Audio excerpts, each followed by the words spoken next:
What's going on, you guys? Can you hear me fine? I'm extremely tired. You will never know it. Can you hear me fine?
All right.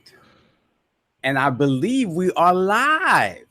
Welcome, everybody, to episode 176 of the Iron Lords podcast.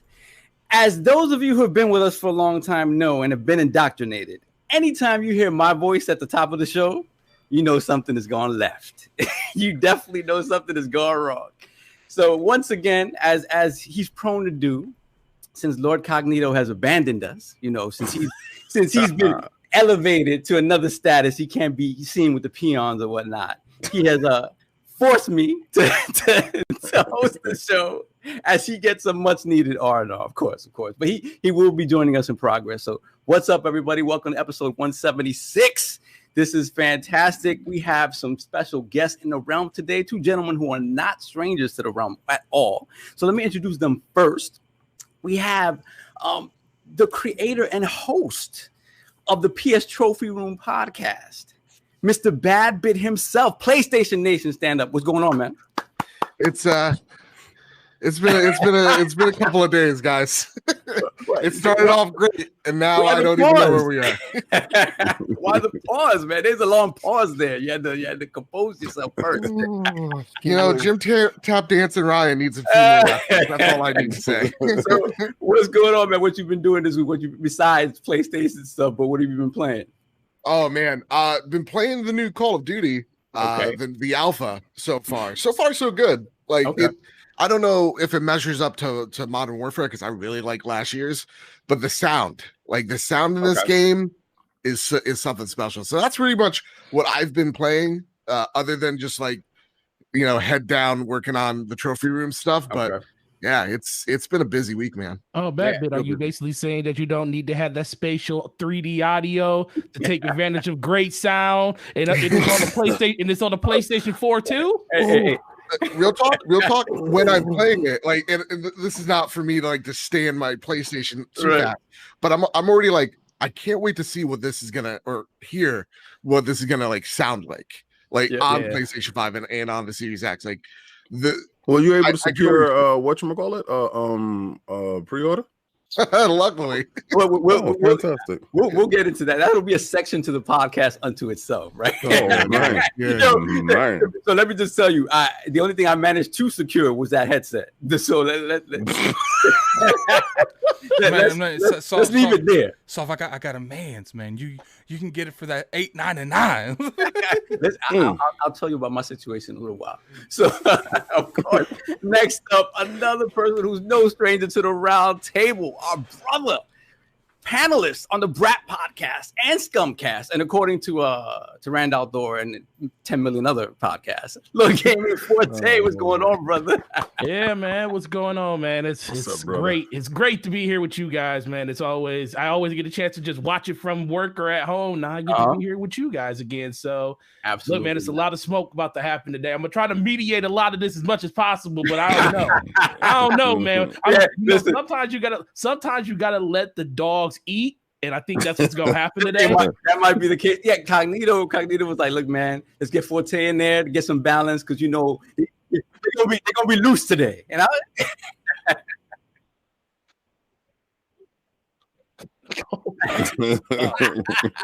gotta let the PlayStation eat, don't it does a balancing all right. So what you been playing, man? I know you recently recovered from what you call it? Now. Yeah, definitely. So I've been playing the Call of Duty beta, the Alpha 2, and dog, it's pretty cool. I'm with a couple other people though. I kind of got bored halfway through, so I'm hoping that there's a little bit more substance to it once we get the full game. It might have something to do with the fact that Warzone is pretty much the best way to play Call of Duty at this point now. So unless they have another way to spruce that up with the new game, I kind of just feel like this is just going to be more of the same when the new game comes out. But outside of that, man, it's just been working, telling customers to stop being mad, which we'll get into later on. And that's pretty much been my life. Oh, and then playing Destiny because of double drops in the Nightfall. So I've been doing that pretty much the entire week with Luca and Taz. What is that game you talked about at the end? I never heard of that game before. Oh, you never heard of it? Well, guess what? Guess what? On September 22nd, it's my show today. What is that thing called, King? That Phil Spencer gave us. That's going to give us something on September 22nd. What service is that? What's this? What's it called? Game Pass? Yes. Game Pass? Yes. September 22nd. All DLC to this point being in Destiny 2. Boy, I'm not going to front. I'm not going to front. I'm going to reinstall Destiny when the X comes out because I just want to see it on there. That's it. And then it's gonna look and run fantastic. I believe that's great customer service, though. To be honest with you, to be able to get the DLC for free if you have Game Pass. Sure. Anybody that hasn't played Destiny in a while, all that stuff, and it costs people because I paid for it. So $200+ for me. Yes, for everything. you to get it free, man. That's kind of crazy. That is kind of crazy. Like I'll be at least trying it out in November when the new expansion comes out. What, November 10th, right? Like that's November what I'll be 10th. trying out. I haven't played it since what Shadowkeep. else comes out that day, BadBit? We got a new member of the realm in the chat. Lord Spider-Man 356. Welcome to the realm. Put Lord them shields Bronze, up for your brothers. Shields up for your brothers. Fantastic. Thank you so much for the support. Right. So let's introduce the 3 of the 4 horsemen of gaming that are here today. We have, of course, the co-host of the Iron Lord podcast and the young wolf of the ILP, Lord Addict. What's going on, brother? Addict in uniform, baby.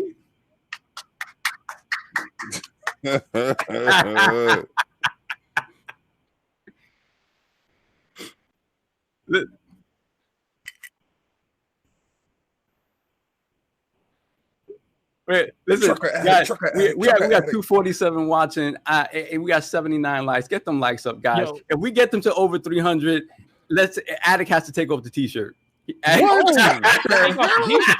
Listen, man. First of all, I need some multi-comps right now. First of all, I'm a little disappointed because that outfit ain't complete. He ain't got no straws in his mouth. I thought honestly he would wear the wife beater.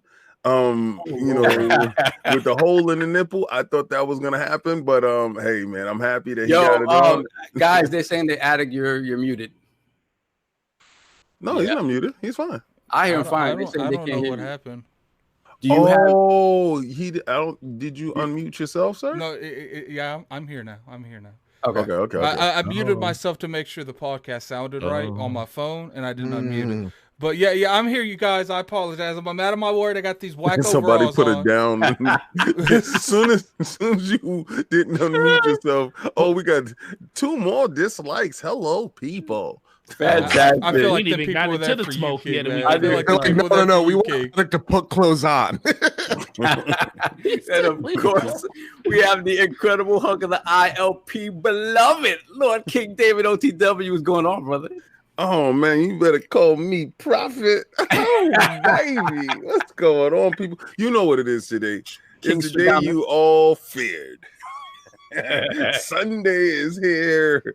I want all your tears in a bucket and your knees in a box. Bring them to me. Bring them to me.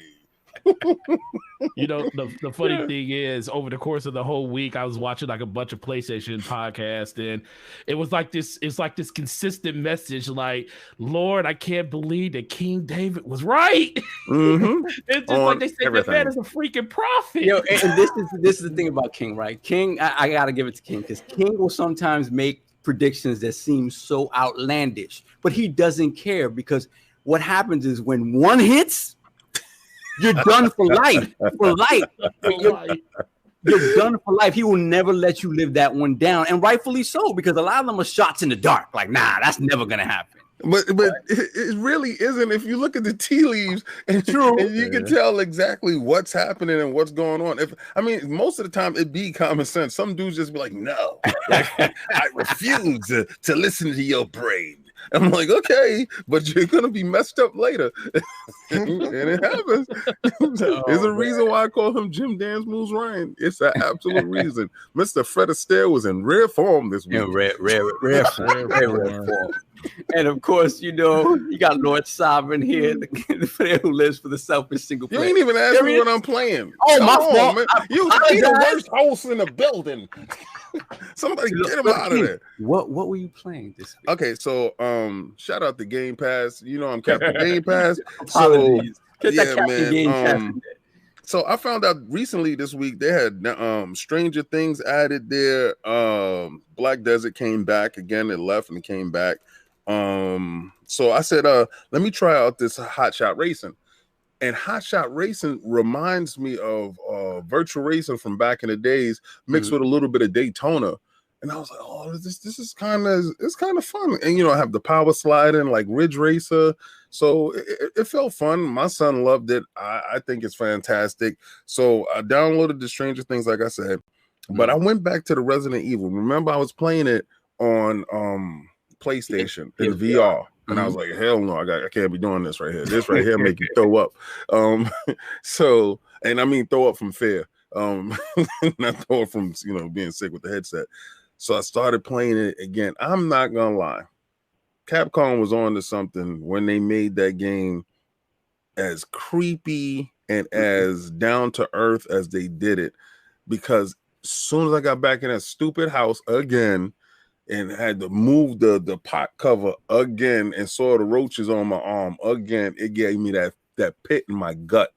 Yeah. Like, oh my God, I'm back in this claustrophobic, scary ass house all over again. So I can't wait to finish this game up because I never finished it up, and I'm glad it's here so I can play it on my X with the high fidelity and all that other stuff and get to that 8, because that 8 is like an extension of this, and they keeping with that same creepiness. I'm down for it, man. So I was really pleased with what I saw with the PlayStation gameplay thing, the show with that part, right. So I can get that Resident Evil, because they show some nice stuff about it. But that's all I've been playing. Okay, so where are you in the game? Oh, I'm very early on. Remember, I stopped playing the PlayStation 1. And the PlayStation 1, I was pretty far. Right. So, but I stopped playing there. So now I'm starting all over again. Oh, and by the way, I finished the Avengers, Marvel Avengers, which to me plays just like a beautiful movie script. It was very well done. All the characters had good progression. It's a real grounded take on their world, and it can be easily implemented into the MCU. So I won't be surprised if a lot of those story parts that you saw will be used in the MCU for how mutants came about, because they at that point in time they weren't using the word mutant, they was using Inhumans, because remember this game was in the development when Fox wasn't part of Disney. So they couldn't use the word mutant. And when you see it, there's a lot of surprise moments. It was one moment that I actually stood up with the controller and I was like, oh my God. So it was a fantastic take. I really love the game. I think the story is fantastic. They have to work on a little things on it, but other than that, it was a really good game. It's worth the money. Now you saying, let me ask this up. Now you saying that you finished it. Yes. The problem with the game is what's going to be next for it. Do you see yourself enticed enough to want to go back and play more once new stuff comes out? Oh yes. Or you feel like you feel like there's still more for you to do? Well, when they start, if they're smart about it and they want to do it like Destiny, and like when DLC drops for it, it has more to the story, because it's some stuff. It's just like a Marvel movie. Stick around and watch the end credits, because it's things that happen and you're like, what the hell was that? And it leaves you like, oh my God. And it's a cliffhanger. So you're gonna come back to it. I mean, you know what I really felt sad about automatically when I finished the game? The people on Xbox side who won't get a chance to play Spider-Man, because the Spider-Man part of it, if it's a large part of the story, because each character has their own storylines. Like when you find Tony, or you know Thor, or you know you're doing with the Hulk, these are large chunks of story that will be left out from a fan base that paid equal amount of money. Now, if they're just going to drop Spider-Man in there and be like, hey, a new character with movesets, that's a good thing then. But if you're talking about large portions of game story, then I have a true problem with that company charging me full price for not a full game. And I think you're totally right on that. And I think there's an article that kind of elaborates. It's even a detriment to not just Xbox, PC, also to PlayStation fans who do love Spider-Man, because there is no way that you take that character and give that character a story, because 2/3 of that audience isn't gonna pay attention to it. So it's kind of just from what the feeling is, we have to see how they introduce new characters into it. But it could be just simply like, here's Spider-Man and he's there now. And that kind of sucks. If you're a Spider-Man fan like myself, not good. Yeah. It's I think they really dropped the ball with that. Really, because the game when I first saw the game, I was like, yes, and then everybody was all down on it because it didn't look like their heroes. But as you grow with the game, the characters' faces fit, the voices fit, and it's their world. So you come to like how Tony and I really was like, man, this is a really well done game. Everybody that was like, you know, peeing on it basically, and not giving it a chance, give it a chance. Give it a chance. If games of a service is not your thing, then walk away from it. But also, it's so much fun to play with my friends. We just drop in and drop out. I'm the Hulk, and you know they pick their characters, because I'm not getting off that character. I'm not getting off the Hulk. But it's fun. It's a real fun game.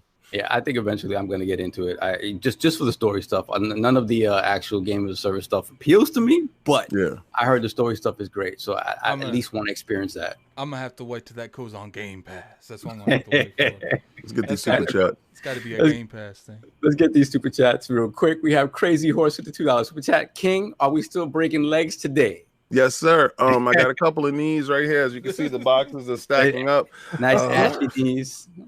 Out of control. Then we got Regulator 951 with the $2 super chat. Much respect for Gaming Forte's 15th podcast. I've noticed that's become like a regular joke, Forte. It's like, are you the hardest working man in podcasting? Well, you know what? That's gonna when we finally put the join button on the channel. That's gonna be one of the emotes. Oh, that's what's up. 10+ podcasts. That's what we're gonna do. Then we have Veener 8127 with the $2 super chat. Cog spits bars and lifts them. Keep it up. Cog will be joining us in progress at some point. And of course you have me, Lord Sovereign, the player who lives for the single player selfish experience, as I always do. The only thing I got to play this week was the Super Mario 3D All-Stars collection on my Switch. And it is what it is. You know, digital. It is what it is. It is what it is. You bought physical. I bought a physical and I put it inside, and then I downloaded digital. He about to sell that for $60. Wait. So you double dipped? Oh yeah, I double dipped.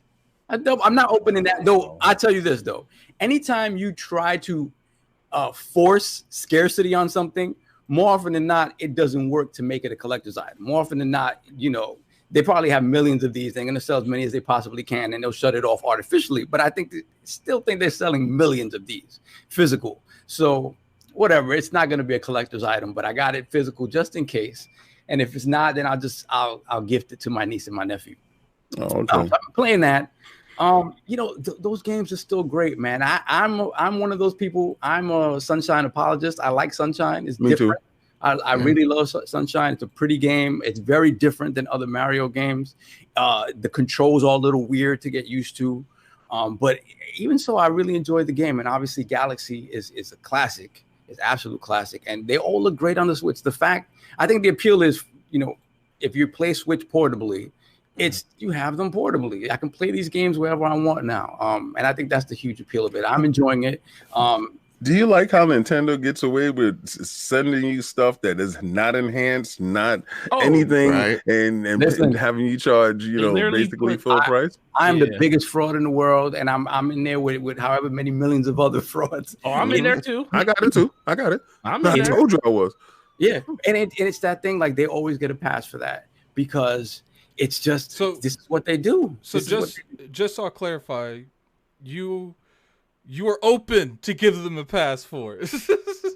I know I'm going to give them a pass for it. Whether I'm open to it or not, I will sit here and criticize it a million times. And at the end of it, I will give you the caveat, but I copped anyway, right? Yep. The problem is Nintendo doesn't. The problem is people like Saul. No. It's not. How many copies did you say you purchased, Addict? I didn't buy any. I didn't buy any. You said 3. When we talked about it initially, you said I ordered 3. That was high. I never bought it. So you changed your mind? Look, real talk. It just comes down to the power of IP.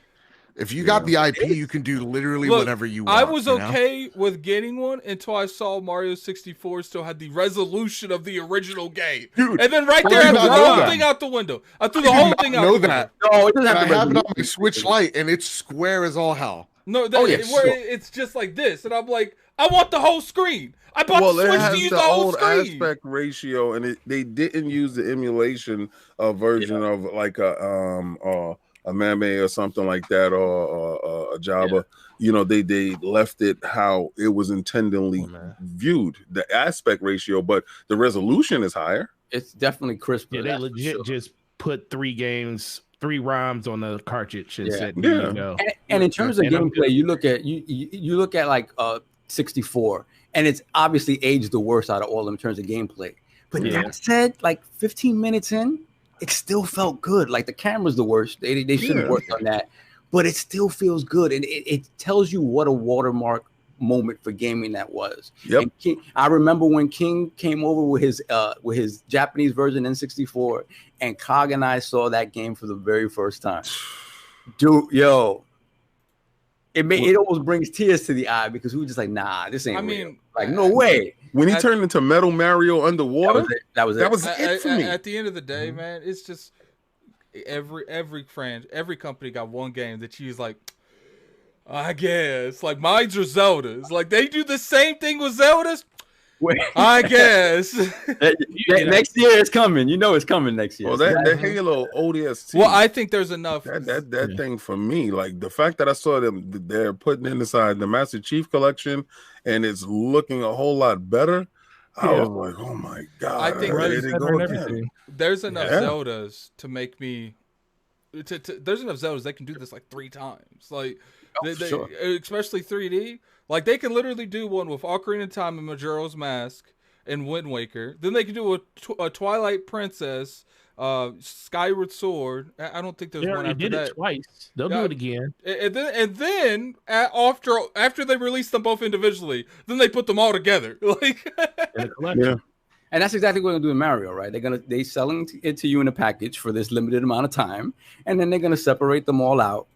And then they're going to redo them all. They're going to redo them all. Yeah, at some point, I'm sure at some point, maybe we don't live to see it, they're going to remaster Mario 64 properly. They will. Oh, because I got it right here, though. I'm good.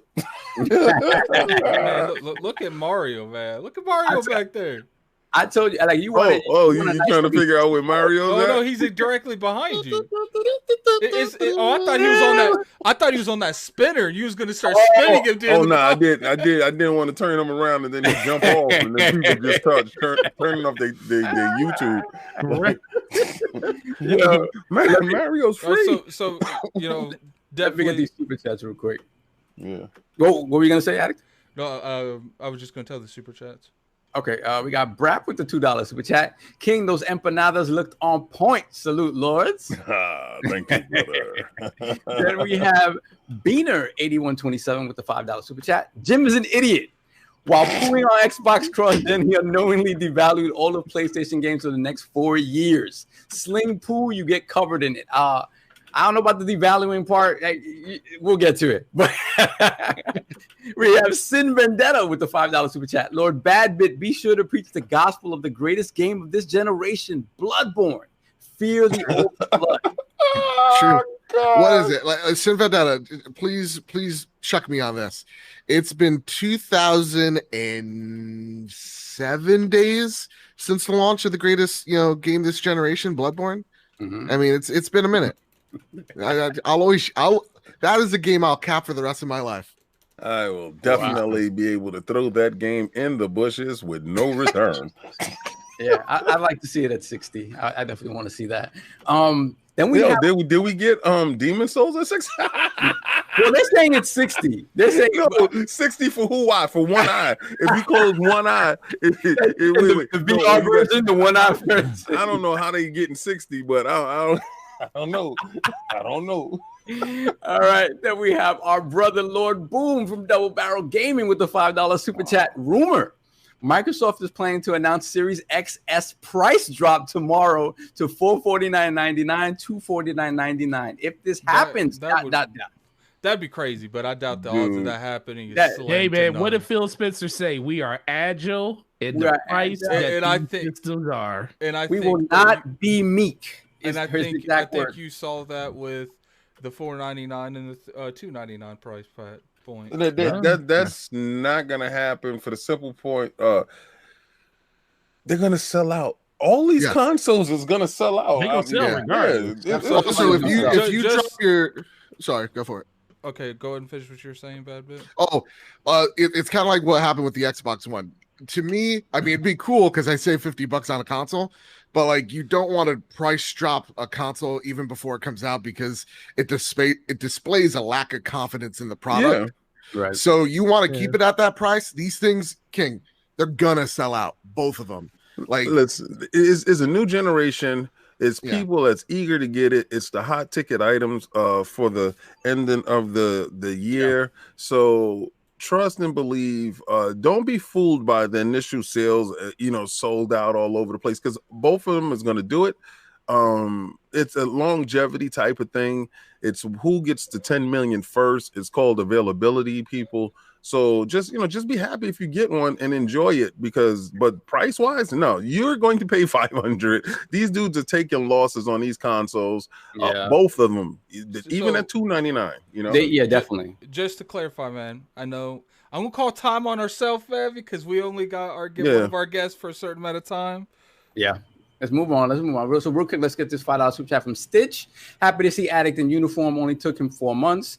So like I said, okay, no. I ain't gonna even look. I don't have time to argue with you. Let's keep it moving. It's Teesprings for us. So real quick before we get into the poll, real quick, we haven't done Combat Talk in a long time. Real quick, UFC last night. In the main event we had Colby Covington versus Tyron Woodley. Finally. Listen, Tyron it's time to walk away, man. I don't know what's up with this He's dude. doing music. He don't care. Colby is an animal, and he just walked all over Tyron. Tyron, once again, did not let his hands go.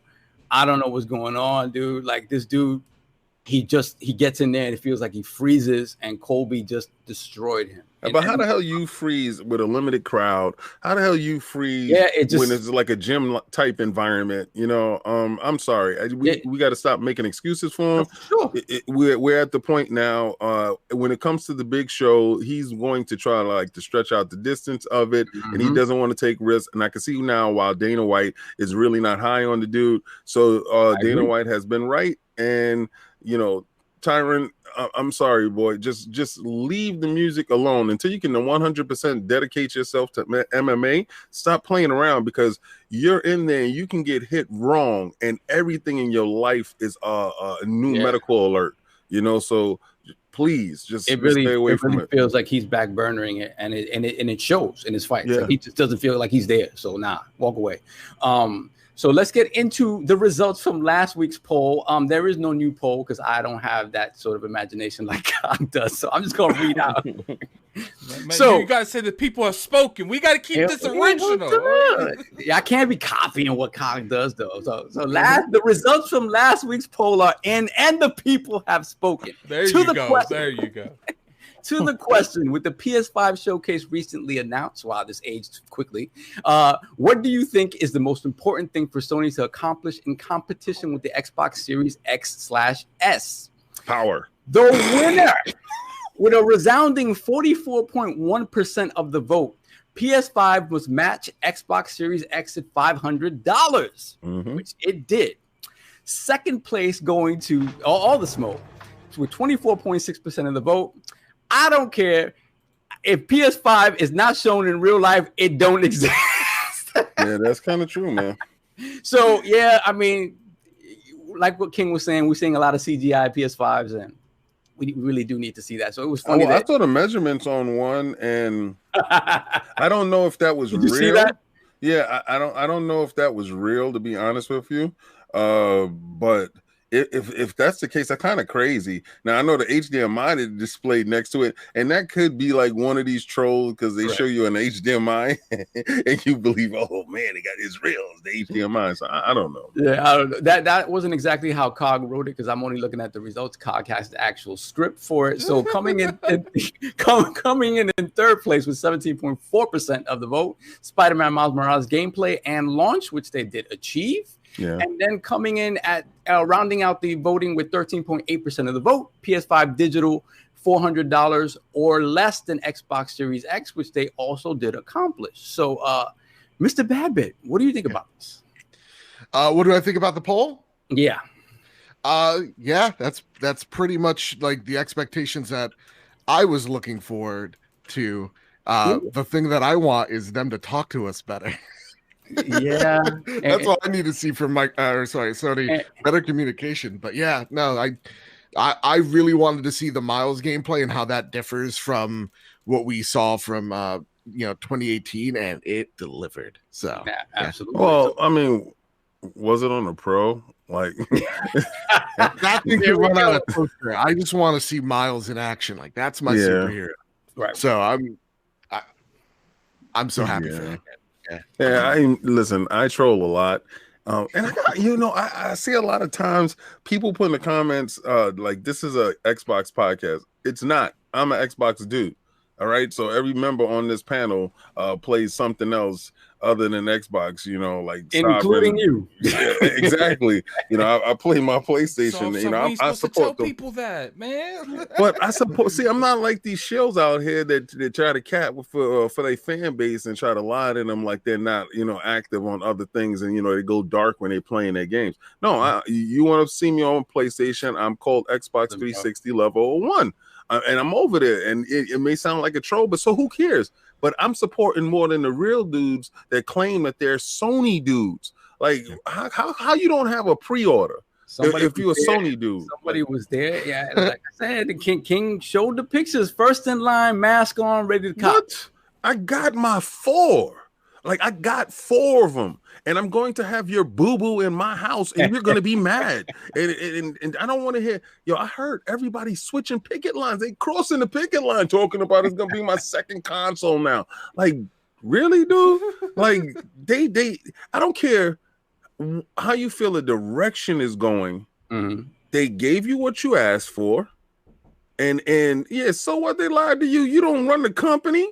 Like, you're not the boss, so they got to make money. Obviously, they need to make money because you're not purchasing a Pro when you're supposed to. You're not purchasing all this other stuff when you're supposed to. Maybe if you support the company, like you say you support the company, they wouldn't have to do what Microsoft is doing because you say we don't support Microsoft, we don't buy games, but we buy Game Pass, and obviously that's a good thing. They said, you know what, we're going to go that way. That's clearly what Microsoft wants, too. Like, they want everyone invested into Game Pass because they want that consistent money, not all the money at once here, then all the money at once there. Because they still get the third-party revenue from selling license. So yep, exactly. Let's go ahead and get these super chats. All right, let's get these super chats, and we'll transition into the main event. We have Sin Vendetta with the $5 super chat. Days since Bloodborne's release on March 24th, 2015 is 2007 days. Wow, that's a lot of Bloodborne love. Crazy. See that? I knew it. It's in my head. It's implanted there. It's in there somewhere. Date, time, everything. Then we have Perfect Shogun with the $10 super chat. Shout out to our esteemed guests. I know it's been difficult securing a PS5 this week, but nobody in this chat is going to have a problem pre-ordering that like button. Thank you, sir. Let's hit that like button. That's what's we got up, 376 watching right now. Let's hit that like. Get the likes up. Then we have Regulator with the $5 super chat. Sony out here frauding. How dare they announce the $400 all digital and only 50 people get it at launch? Sony is the biggest pimp out here. Salute Lords. Yeah. I mean, listen, man, they're losing anywhere from $60 to maybe $100 on that $400 console. You are not going to find that console. And you know what the craziest part is, King? You know, we'll go ahead and save it for the first one because I have a little extra heat for Sony. But I got mine. Let's go ahead and do the Xbox, not the giveaway thing, and then transition to that. Oh, okay. Hey guys, Sovereign has something for you, right? I think so. Let's see. Hi, this is Lord Sovereign from the Iron Lord podcast. As you guys may recall, a few months back, King David OTW announced an amazing giveaway for the Xbox Series X. Well, I'm proud to announce that the Iron Lords podcast will once again be giving away another console at the end of this year. And that console will be a PlayStation 5. You heard correctly. So, how do you get in on this amazing giveaway? Let me explain. If you're already a member of the realm, you're good to go. If you support us either on Patreon or YouTube, you already have a ballot to win this amazing console. And if you support us on both platforms, you have 2 ballots to win this amazing console, as you also have 2 ballots to win an Xbox Series X. So, if you're not a member of the realm, what are you waiting for? Head on over to patreon.com, go to the Iron Lords Podcast Patreon page, become a member of the realm to get your chance to win a PlayStation 5. You can also join us on YouTube/Iron Lords Podcast. Become a member of the realm, and you will also have a ballot to win a PlayStation 5 console. And if you want to support us on both platforms, you'll have 2 ballots for each system to win either a PlayStation 5 console or, of course, as King David said, an Xbox Series X. This is an amazing opportunity that the Iron Lords podcast are so happy to bring to our community because you guys give so much back to us. So again, if you're not a member of the realm yet, what are you waiting for? Go out, join the realm on either Patreon or YouTube. And until next time, I'll see you at the round table.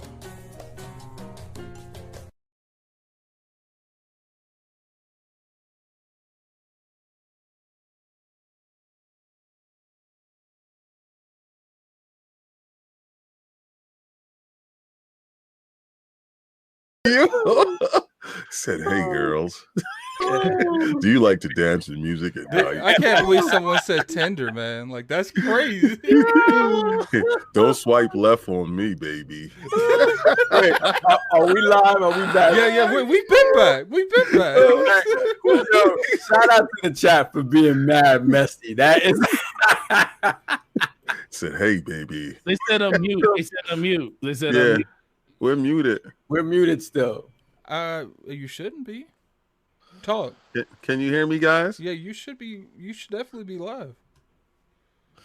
Oh my god, man. No sound. What about now? You hear us now? You have me. All right, we're good. Yo, shout out to y'all in the chat for being messy. Very messy. Like y'all gave us a Sony contest with Mario music. That was, I have to say, that video came in as plain as can be, and I handed it over to Addict and I handed it over to King, and they did a little Elvis Crespo on it. You know what I mean? Yo, I'm gonna tell you right now. When King gave me the finished product, I was like, why is he not talking like he's talking? Like, I had to go back and like fix it so it actually like synced up to what he was saying. I said, after watching the video when it came, automatically I already had the tune for it. Yeah, I was like, we have an incredible fan base that is Latino, and being that this is Latino Heritage Month, we are definitely going to have that represented because I'm part Latino, but he's full Latino, so we're definitely gonna, cater to our fan base, empanadas. So let me get these super chats up real quick. We got Smitty Smith with the $5 super chat. Hey, can we get a smooth like Lord Sob emoji? Salute. Wow. Stop being messy. Then we have Jean-Marc Louis with the $2 super chat. I feel like it's 1 a.m. and I'm watching an infomercial. Yo, you New York people know about that. Watching Video Music Box at 1 a.m. You know the videos. The videos that come on at that time. Sovereign After Dark. Look who's joined the realm. Let Saul get his Tinder on. Yeah, the boss in the building. What's going on, y'all? Chilling, brother. Yo, I gotta say, man, that as soon as you're not on the show, these two, they go hard on you, man. They really do. Like, they be extra. They be extra. You know, they talk about how Cog thinks he's too good for us. All this what the hell? This dude is lying. That's all his rhetoric. So let's get these super chats. We got Squirrely Dan with the $5 super chat. Yo, Saab, I had to hide the wife and kids all day. Hold on. Jonathan B. Get Jonathan. I got to talk to Attic. No doubt. Then we got Jonathan B with the $2 super chat. Is Saab giving away a PS5 or is he taking on a date? Taking somebody on a date? Yo, Boricuas is in the building, son. You ain't hear that? Boricuas in the house. Yo, I was lit. So we got Trucker had Attic with Attic. Let me see this. Yeah, he's in uniform today. No, we ain't seen. Let's go. We getting that 40-50 demographic. Oh, we gotta finish. They're flying in, man. We gotta get the rest of the shout out to the realm. Look how many people joining the realm all of a sudden, man. It's this trucker hat, man. It's this trucker hat. They came for that smoke. That's what they came for. So then we have Squirrely Dan with the $2 super chat to fix it. Saab, you didn't have to do that, brother. Then we have Ego. Well, okay. First off, we have a new member of the realm, Chaos Sloth. Welcome to the realm, my brother. Put them shills in the chat, everybody. Put them shills in the chat. Then we have Eagles Fan 76 with a $5 super chat. Lion Ryan, yeah, it's true. Game Pass subscription is not sustainable for Sony because game development costs too much when you only have 2 million subs for PS now. Oh, facts, this is true. Getting messy early in the chat, real messy. Then we have Insipid Ghost Luke Law with the $5 super chat. Congrats to Xbox fan Mr. BadBit on hitting Pirate Legend. Much love to ILP and the incredible community. Team TCL represent. I heard you getting your OLED from TCL. Look, man, we ain't talking about. I have to formally step down from the TCL ambassador program. All right. Oh yeah, he's gonna be leaving. Joining the Samsung family. He's gonna be leaving the TCL gang. So, but right now, I'm still the ambassador because it's not here yet. Yo, then what? We have another member in the realm, the board game renegade. Welcome to the realm, sir. Let's get those crests in the chat. Oh, I think people want a PlayStation 5. They trying to get that PlayStation 5, baby. Are you implying they can't find one? Quite possibly. Let me explain something to the people that are for these giveaways, right? When we secure them, like if it's a hard to get item and we secure it, you're definitely going to get it. It may not be exactly on launch day because I don't want you to feel like, oh, I didn't get it on the 12th. But if we can get it before the 12th, you definitely have it on the 12th or the day after too, or whatever. And low key, someone secured a PlayStation 5 for me. And if we absolutely can't find one for the realm, I'll use that one. Well, see, that Attic is a fantastic person. Me personally, I would like my Escalade. So I'm going to tell you right now. Keep trying to buy a new whip. Listen, not at one point am I giving up any of my 10 that I'm trying to make sure that I get 3K each for. Sorry, I love you guys to death, but I gotta get I gotta get that spaceship, baby. And that's fine. Attic will take one for the team. That's perfectly we ain't worried about that. The realm gonna get one, man. As soon as I see one pop up in my store, we're gonna make sure we get man Forte. Oh, that's what we talking about. Because I'm going straight to where you at. I need 6 more, and I'm gonna make sure that you get an Escalade. Yes, you want the Escalade too, don't you? Hey, who don't? Yes, there we go. Man, we together. All right, let's get Gerald Mack with the $5 super chat. Asking for a friend. Is the PS4 going to hold back the PlayStation 5 because they have cross-gen? Insert sarcasm here.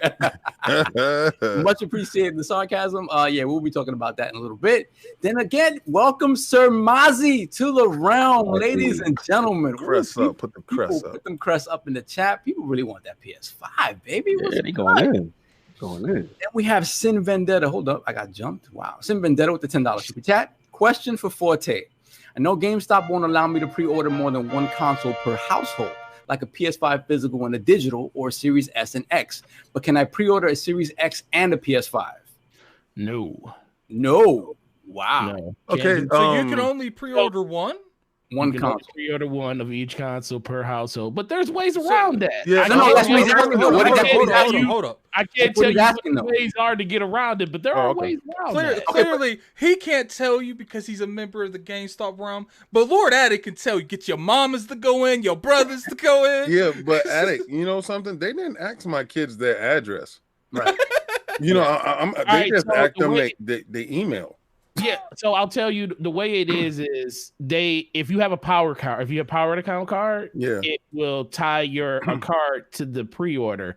So if you go to another store and you pre-order another one under that same account information, like your same phone number, it's tracked across all stores. So so don't use your power cards. As long as because they're basically going to cancel any pre-order. Like they'll keep your initial one, but they're going to cancel any pre-orders that they see that are tied to multiple power accounts, so you can't go to different stores. So as long as it's under different information, you should be fine. But I would be on the safe side and just have somebody else with a completely different name and different information just go in there and pre-order. Yeah, we're going in there, truckload team on Tuesday. You know, truckload team, we're gonna pull up. And we walking out with 5. So truckload team, we're going in series. Team. That's right. Truckload team, we're gonna have them trucker hats on. We in there. But the question is, can you order one of each though? His question is, can you order PlayStation and Xbox? They are limiting it completely. And it's that's ridiculous to me. Like wait a second. What do you mean? You can't order because I already got pre-order. So if you go in in one shot and order them both at the same time, they'll only let you pre-order one of them. Oh no, he's talking about okay. You can't order from the same company. Like so you can't go in there and order a digital and a physical PlayStation. You can't go in there and order a Series X and a Series S. No, he was saying that you can get a PlayStation and you can get one of each system. Yeah, right. That was the question. The way that you were saying it seemed like you couldn't get one of each system. He just scared the hell out of me. Just he scared the hell out of me. No, you can get both systems. You just can't get both systems in the same family. Okay, you just scared the hell out of me. I was about to say all my PlayStations is in the bushes. They ain't about to restrict themselves like that. I'm gonna have to call time on this, man. We only got Cognito for a certain amount of time. Let's get the rest of the super chats. We have Stitch with the $5 super chat. All it was missing was the scramble channel image overlay on soft commercial. Yo, then we have that's the WHT channel. The wise old gamer with the $2 super chat. The video scared my kid. He no longer wants a PS5. That's good because he won't be able to find it anyway. The wise old gamer. Once again with the $2 super chat. The video was shot on Addict's TCL. Yes, it was. I need to up my camera game for sure. Look, man, you can shame me on that. You guys need to stop attacking my TCL. Then we have Kid Smooth with the $5 super chat. Cognito made me impulse buy a CX. Yeah, baby, let's do it. OLED gang, let's go. That's not an impulse buy. That's a smart decision, baby. Then let's welcome to the realm, Mage of Lambs. Welcome to the realm, sir. Let's put those crests to the realm. Squirrely, you were extra for this one, man. So Addict, we have Squirrely down with the $5 super chat. Addict went so hard with the outfit that I traded the F-150 for the F-350. All right. So before we get into the PlayStation topic, the topic of the day, Lord Cog, what's going on, brother? What's going on, man? Chilling live from foggy Washington. Yeah. So how is the world burning over there? Is the sky on fire, sir? Actually, when I got here, when I landed, they said that they had some rain recently. So since then, it kind of like cleared up. Yeah. So it's been regular, just like a little foggy, little rainy. That's good because I know it was pretty bad over there. Yeah, but we chilling. Weather's cool, everything's good. I see Forte, I see my man BadBit in the building. What's going on, y'all? What you drinking over there? We got a little wine. You know, say a little wine. Yeah. I'm gonna tell you right now, he got that Merlot cup. That's the Merlot glass right there. Yeah, he about to be out. He about to be out the window in a second. Isn't it like 9 a.m. over there? Yeah, it's early. You gotta set the day off. Right. Listen, he never stopped the night. Cognito was on vacation. He wants to drink at 9 in the morning. He can drink at 9 in the morning. Right. That's right. He can do what he wants to do. No doubt. That's right. It's 8 p.m. someplace in the world. So let's get into this topic. Before we do that, let's get the wise old gamer real quick with the $5 super chat. I don't know about you, but I'm rounding up all the crackheads for Tuesday. Shout out to the lemon. Wow. All right. Let's get into these topics. The topic of the day, ladies and gentlemen, is the PlayStation 5 showcase. So there are multiple layers to this, right? So let's start out with just objectively what you guys thought about what you saw in terms of games. Remove from it, divorce it from everything that came out afterwards, right? Just tell me what you thought about the games. Did you like them? Did you not like them? Was the show weak? Was the show strong? So let's start out with Mr. BadBit. I know Mr. BadBit got to go, so let's go. And actually, let me just get these super chats real quick. I apologize. We got Jonathan B with the $5 super chat. Cog cop an OLED and start traveling the globe and showing up late for shows. I see how it goes. You say he's getting bougie on? I never said that, but some people believe that. Then we have OE Wonder Gaming with the $5 super chat. The PS5 show just exposed the media and gaming community and their narratives. Overall, this upcoming gen looks to be special, especially on Xbox. Then we have Smitty Smith with the $5 super chat. Lord Cog is about to put on the velvet smoking jacket. Salute. Yes, the cigar in the mouth. All right, Mr. BadBit, man. Yeah. So what did you think about the show? Just the showcase itself, to me, walking in, Sony needed to do one thing. They needed to show that roadmap. They needed to show you why you needed to get excited for the future of PlayStation. So they needed to show you what's coming at launch. They needed to show you what's coming next year. They needed to show you what's coming into the future. And with that, they did all of that, right? Like Final Fantasy 16, I know a lot of people freaking out about. That game ain't coming out for 5 years. You know what? They showed you the future that way. God of War as well, God of War 2 with the Metroid PNG image, and then like the other stuff like Deathloop, Hogwarts Legacy, the things that are coming out next year that are going to appeal to a wider range. Definitely Hogwarts Legacy more than any. They needed to show that they're willing to make those deals, shake those hands, and also get other audiences, bigger audiences, looking at this event. So that's why you saw the Call of Duty single player event there. That's why you saw 5 seconds of Fortnite. It's to get those audiences looking at what's going to happen this generation and kind of, trick them into thinking, oh, this is the place to be. Since I can't play Fortnite on my iPhone, let's go roll the dice somewhere else. So to me, they nailed it with the showcase. I thought it was a really solid show. My favorites out of it is definitely Miles Morales. They needed to show me why I need to get a PlayStation 5, but now it looks like you could just. I was about to say, but like real talk though, like they wanted to show you why you got to have this platform. This is the way to do it. Miles Morales looked a lot of fun, whether it's a DLC or not. Like seeing that combat looked really nice. To be honest with you, I wasn't the biggest fan of like the 2018 one, but that combat looked a lot more interesting than whatever I played in that year. Yeah. It looks like it's ditching the gadgets with abilities. So you're using that Venom Strike like a grenade or like a chain AoE ability. So like you're playing with his abilities in really unique ways, which is really cool. And of course for Sin Vendetta out there, the thing that I've been watching on repeat is Demon Souls. That demo was, I love how they're just like, have it on one hit mode because we need to get through this fast. But like that really showcased the fast loading that they wanted to show off. So when you're going from point A to point B, it's instantaneous. Even when you're traversing through fog, it was really fast. So I didn't see that long pause. Right. Exactly. It was just like right into the moments of gameplay. So and that's a launch title. And that is the thing that's really getting me through the door. Because as though I'm gonna be real, never played Demon Souls.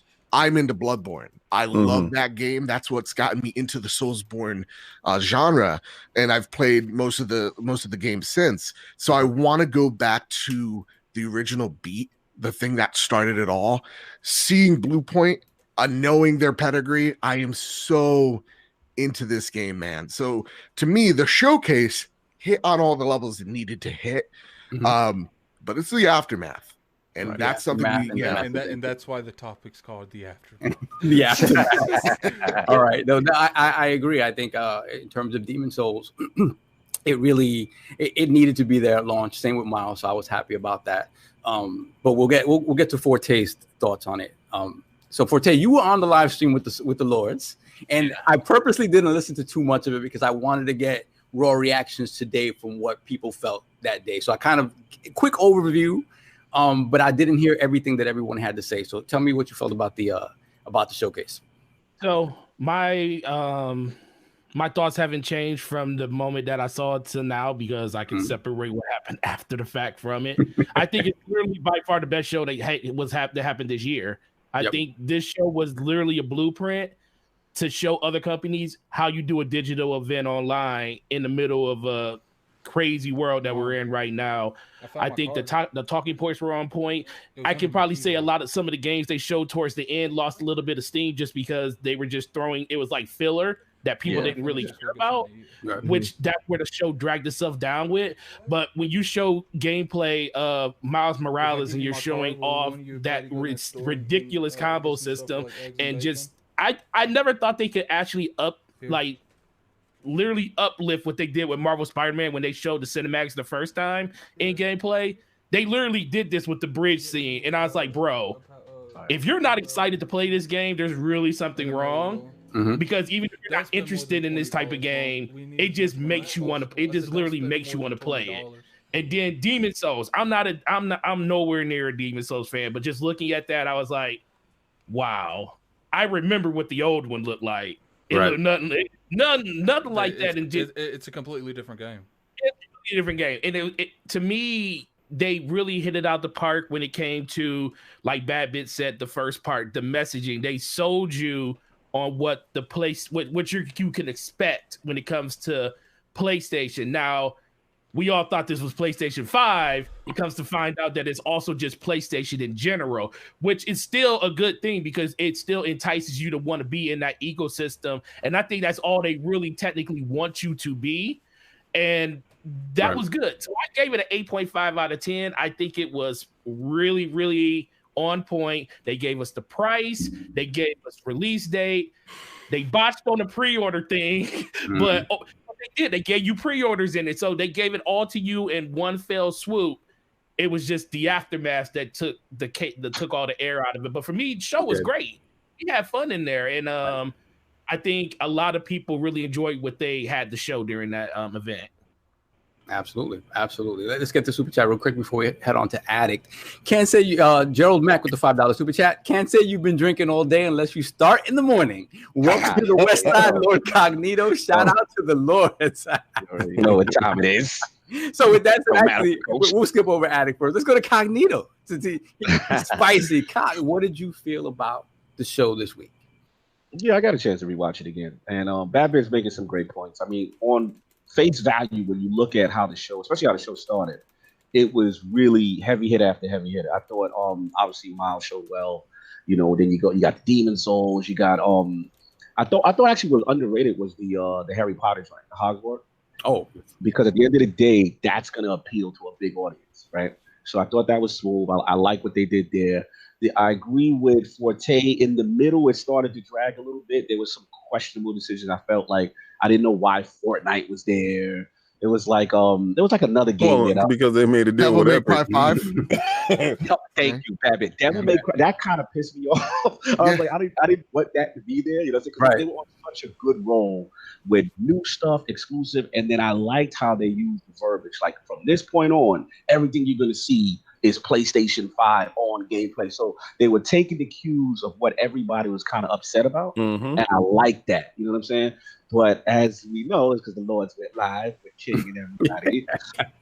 as the information started to come out, then we started to see the show deteriorate, and we started to see things fall apart. I don't know if we're getting into this with this topic, or you want me to save that part. Oh yeah, we'll get into it. I just want to get everybody's general sort of feeling first, and then the smoke will come afterwards. So the smoke will okay. So I ain't gonna touch it. But at the end of the day, look, as a show, I thought what they had to show was fine. You know what I'm saying? And minus a little 1 or 2, 3 mishaps, and then they did really well. I felt at the end is vintage Sony. You know, the one more thing. And yes, it was a JPEG. I know King gonna kill him, but at the end of the day, no, I'm not gonna. Okay, well, King, you gonna kill him on the year because I think you and Rand do not believe it's 2020. No, you're gonna be very surprised with what I gotta say. Oh, okay. So at the end of the day, I thought that was vintage Sony. You know what I'm saying? You give your fans a taste of one more thing, and that part was dope. So overall, that's where I'm at with it. I'm probably after rewatch. I'm still like 7.5-ish with it because again, selfishly, because remember, gaming is a selfish thing. Most of those games are not for me as far as the launch window. You know what I'm saying? But overall, I know that Demon Souls Miles is for me, but Demon Souls is going to appeal to a huge base. So that's what I get. It is. It definitely is. Lord Addict. What were your thoughts? Take a deep breath, sir. I thought, first off, I want to say I apologize to the chat. I forgot I have to mute on OBS if I talk because normally I'm not on the OBS part. So I definitely apologize for that in my conversation about what to eat for breakfast. But all right. So, one thing I want to bring up is I didn't really enjoy the show. Like, I enjoyed some of the announcements, but I felt like the show itself wasn't even that impressive. It was okay. If you really think about it, the only thing that really applied to me was the beginning, which was Spider-Man Miles. And that surprised me because you guys all know how I feel about, this Spider-Man game. And then Demon Soul at the end. What about Final Fantasy though? What do you think about that? I wasn't feeling Final Fantasy. Really? And it wasn't the fact that they obviously went away from turn-based. But I was like, they exchanged turn-based with how the game looked. I still don't agree with that decision, but at least I knew the game was going to look impressive. I didn't think the game looked impressive. I thought it looked mid. The fire animations look like early this gen. They look. I'll give you that. Sure, the combat looked a little bit closer to Final Fantasy 7 than 15, but that didn't even look that impressive. Did you like the return to sort of the fantasy setting / Game of Thrones? I liked how Final Fantasy. That's what I was about to say. Final Fantasy used to be about crystals of the elements that you'd have to protect. And they went away from that for years. And this is one of the very first games that they went back to that. So I was okay with that. That was fine. But as far as everything else, I wasn't feeling it. And then let's not to mention 30 minutes in the middle of the show was I didn't, dude. I didn't care. Spider-Man was in the middle of that show. No, it wasn't. It was at the beginning. It was the second thing. See, you know what's crazy? Hold on. You got to remember, Final Fantasy was 6 minutes of it. Yeah. Man, people behind me. You guys got to leave. Yo, mute your mic. Mute your mic. No. Do that live. You in that trucker suit. Do that live in that trucker suit. Let them know, man. Let them know. No, they couldn't hear me. I'm muted. They couldn't hear me. Yeah, you had that hat on in the trucker suit. Get out of here. I'm on the show. Get up out of here. When it comes to the show, that's how bad it was. It was Miles was the second game they showed. And Forte said it's at the middle of the show. Okay. So it's just I wasn't feeling the majority of the games there. God of War was one of the biggest games they showed, and we got a JPEG. Obviously, I didn't expect much more, but let's be real. We can't go at people like Nintendo for showing a JPEG of Metroid 6 years ago and just let Sony get away with that. But that's the thing, though. They show JPEG and they say 2021. It's like, that's not coming out 2021. Let's be realistic. You know what? I'm gonna give you a realistic take on that 2021, which possibly might happen. Yes, go. Okay, so let's get into King's thoughts. King, you had a couple of days to sit on this. Let it percolate somewhat. So I gave you 2 stars, and I have to take one away. Ooh, right. And let me explain why. This is a selfish gaming experience, right? And I said that they needed to do a couple of things, and they basically pretty much did most of the stuff that I was talking about. But we're talking about the show itself, right? We're not going to go into. I like they gave you price, great, good, that's great. Miles, I told you they needed to have miles. Yes, they did it, and I think people will like to be a prisoner of the moment and don't really know what a milestone game that 2018 was. And the combat, I didn't see too much different from the original combat, to be honest with you. I just saw a different character doing different moves, right? And so I'm not going to jump on the hyperbole train, but what I would say is I've always been excited for Miles. That was the only reason for me to get a PlayStation, and it stays the only reason for me to get a PlayStation. Now, when somebody says something like Demon Souls never appeals to me, right? And I've learned that by trying to get, what was the, well, but it looks great. See, I'm not gonna fall in that trap no more. I don't have $70 to give you for your trap. You understand? So it's not good. You're not fooling me any longer. No, it's not going to be a game that I'm going to purchase to pop in to say, look how pretty it is. There's nobody in my house to see how pretty it is. It's just me. Regardless what this game is, it's still a remake. Like, yes. Should we be paying $60 for that? Like, well, no, it's $70, brother. Oh yeah, that's right. They increased and I did see somebody put up a stream of the first one and the second, and I mean, like, the drums is incredible. But then while I'm watching that, and not to take away, not because we just talking about how we feel about the show. We can go into the aftermath later. But how I felt about the show is, if I saw any game that I was interested in, it was a multi-plat, right?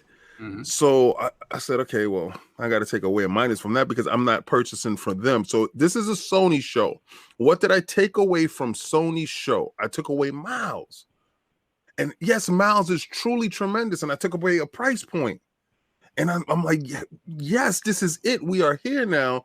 And then they gave you the pre-orders will go tomorrow. Okay, so now that you're giving me somewhat of a roadmap, I can roll with you guys. And when I say it's a one for me, I'm talking about games across the board that they showed that I was excited for. All right. So I can't tell you that I'm going into the store and I'm going to say, give me bug snacks and give me this and give me that. I'm not. I'm going to say, give me Miles, and I'm walking out the door. And that's where your purchasing power goes. Now, when I saw God of War and they say 2021, I was looking for them to say 2023.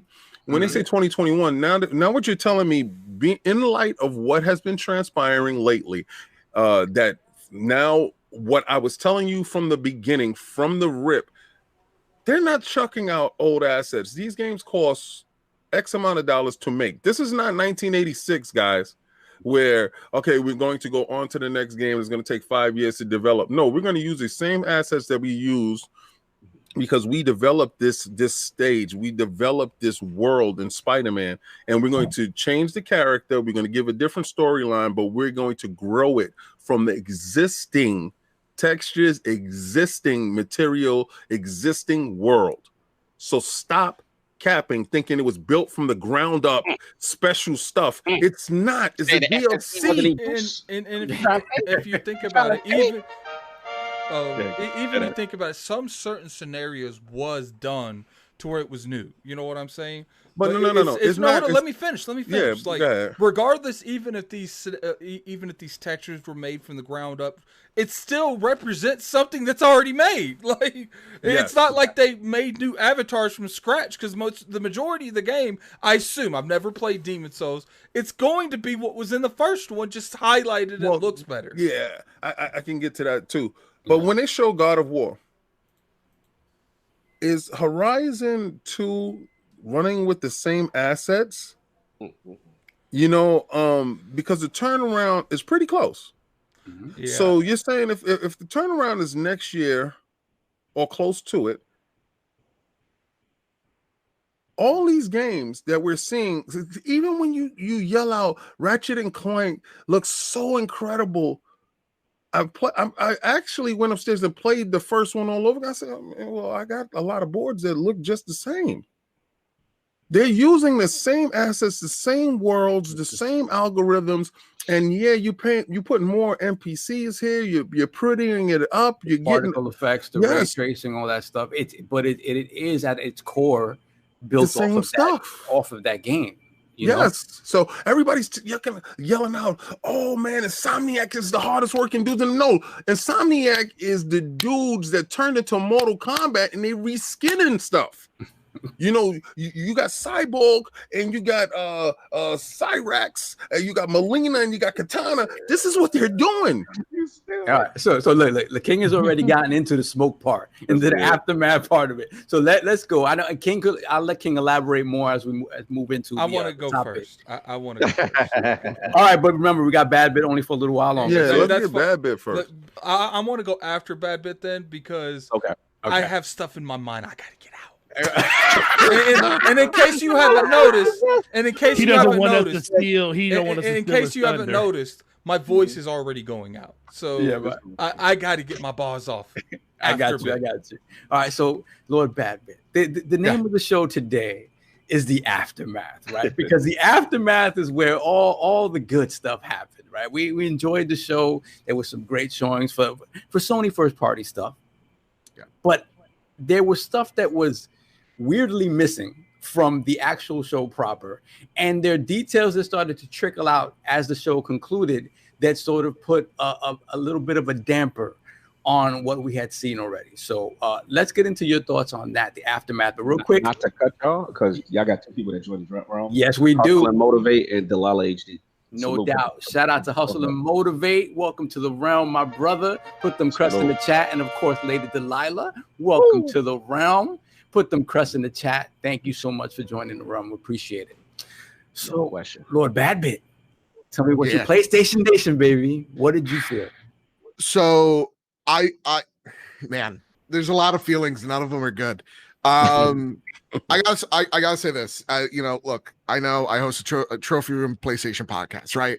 I'm supposed to talk all nice and positive. No, it's not. It's not been fun. It hasn't been a great experience. So like I'll tackle first the pre-order bit. I see a lot of people falling back on it's the retailer's fault. It's the retailer's fault that the pre-orders happen this way. Whether it's they leaked it out first, you know, whether they broke embargo or not. Yes, retailers are at fault for doing that. But at the end of the day, that fault hangs on Sony's shoulders. They should have, at that pre-recording show, and I'm fighting my sinuses at the same time here, but at that show, they should have said, hey, pre-orders are up at Friday, name a time, right? At that show, so that people knew, not after the fact, not on Twitter, not this guessing game that happened for 48 hours. Look, I had to hunt down, I'm recording a podcast and at the same time trying to hunt down a digital PS5. Like that's how bad it was, guys. It was awful. There's no sugarcoating it. Digital? I went digital. Yeah. I'm done with the physical life. Okay, so you went digital not knowing exactly what the hard drive space is? Yeah, because I usually get an external anyway. Okay. So you're gonna pay the extra $500. I got you. Sure. Yeah, exactly. That's no, real talk. My PS5 is a graduation gift, so I'm splurging all out on it. That's just me. So with that said, though, like the way that I pre-ordered it through PlayStation, I'm one of Jim's chosen ones. Was how it should have been. Chosen. I saw that on Twitter too. Have to take it. It's now mine. So like that's how it should have been. But the fact that they totally just dropped the ball, it's embarrassing. And when it comes to Miles Sackboy and Horizon 0 or Horizon 2 being PS4, PS5 and being cross-gen, that is just deceitful. That is just lies. That is just BS. So let me ask you this. Obviously, it's deceitful because of what they said they were doing, what they promised. But you personally, is that something that bothers you? Is that a square that you stood on? Like, listen, man. Like, yes. So you absolutely believed in, hey, I want this cut in generations. I don't want to be held back by anything.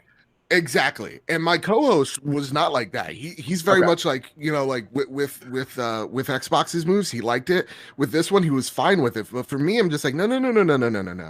If Jim came out and said in June going, yes, you know, we believe in generations, but for the first year, here's how everything's gonna roll out. It's gonna be a slower move or transition into the PlayStation 5 because we have 100+ million PS4s. We have to still respect that audience too. Fine. Just tell me that, but don't give me this bullcrap of like, oh, everything is, you know, everything's built from the ground up, because I know for a fact immediately after Horizon 1, they were working on Horizon 2 midway through development. They were given PS5 dev kits. So like, I already know that that's nonsense. Yeah, it's nonsense. And the thing about it is like, what hurts about this situation is this: they sat there and they saw the vitriol that Phil Spencer got after he made his statements, right? They saw that, and they immediately do what Sony does, what Sony's very good at, reacting and taking the reactions of the public and using it to their advantage. And they saw the vitriol that Phil Spencer got as a result of saying, look, we want to transition smoothly. We want people not to feel like they're being left behind. And immediately they came out and said, we believe in generations. This game is going to be on this platform. These are going to be here. And so the thing about it is that it is a blatant lie, right? It's not that they recorded this video knowing full well what they were doing. And that's what is the worst about it, right? Because all these companies lie to us in some way, shape, or form. They don't love you. They love your dollar. That's what they care about. So that doesn't bother me. The fact that this was so blatant, and it was blatantly to take advantage of what they saw was happening to Phil Spencer online, is what really feels icky. It feels really icky. Yes. And that's my whole problem with, like, the showcase was great. Everything after the fact, though, muddies all of it. And so, like, that said, like, I would be fine if it, like, because rumors was for a very long time, and it totally makes sense, hindsight 2020, that Miles would be a multi console launch, because look, the only person benefits from Miles being PS5 is Sony, right? Marvel isn't gonna, they want the biggest check possible if you're Marvel. So I totally get if that's a PS4 too. But again, if Jim just came out and said, hey, listen, we believe in generations, but for the first year, you can expect this from us, a smooth transition from PS4 to PS5, whatever. There's a million different PR ways as a PR person to tackle that way better. We would have been on this board. We would have been on the bandwagon. And after hearing all of that, because as someone who covers PlayStation, I'm not a fan of PlayStation. I appreciate them. I love games. Like, you know, Luke in the chat, I'm a Pirate Legend in Sea of Thieves. How many hosts, how many people here are a Pirate Legend in Sea of Thieves? Not me. Once you put a controller in my hands, I'm gonna play that game. Right? So, like, as someone who straight up covers it, watching it after the fact, and I do like to bring up that he did beat me in Halo Wars 2. So there you go. See, game, so with that, and it was a good match. Like, it is because I won. Hey, I do want to point out they wouldn't give me the rematch. I do want to point out they wouldn't give me the rematch if you don't win the first fight. Work your way back up. That's wrestling. Oh, wow. I love that. This isn't WWE, all right? To me, when I was seeing all that roll live, I was just like, I wonder how the fanboys are going to react to it. And it is so interesting to see the people that were, you know, defending PlayStation's "we believe in generations, Halo's being held back" narrative, and just see them go silent. Yes, and just like not say anything. Can't say anything. You can't say anything. And then a couple of days later, they tried to spin it or whatever. There were those that tried to spin it, you know, and try to run with it. And then there were some that really admitted. I got to give a shout out to Porter Rock. Porter Rock, he memed himself because he was like, "Huh? What?" Like, so I mean, there was people that had difficulty accepting. There were a lot of different reactions to, but in general, I think everybody was taken aback by the fact that the lie was so blatant. So that was the craziest part about it. So let's get. I think it was more abrupt. not blatant. I think the abruptness of it. It's like, yeah, man, I don't care anything about that red right there, man. Yo, pass me that red hat, bro. Yeah. Like, what did he just say? For sure. It was a move like that. So before we give it to Attic, let's get these super chats real quick. We have the wise old gamer with the $5 super chat. This is the millennium of aftermath. It ain't gonna be nothing after that. So give me one more platinum plaque and FPS5, you can have it back. Wow. Got some bars. Ball game. And then let's get the crust in the chat for Justin Russell. Welcome to the realm, sir. Let's get some crust in the chat. Thank you so much.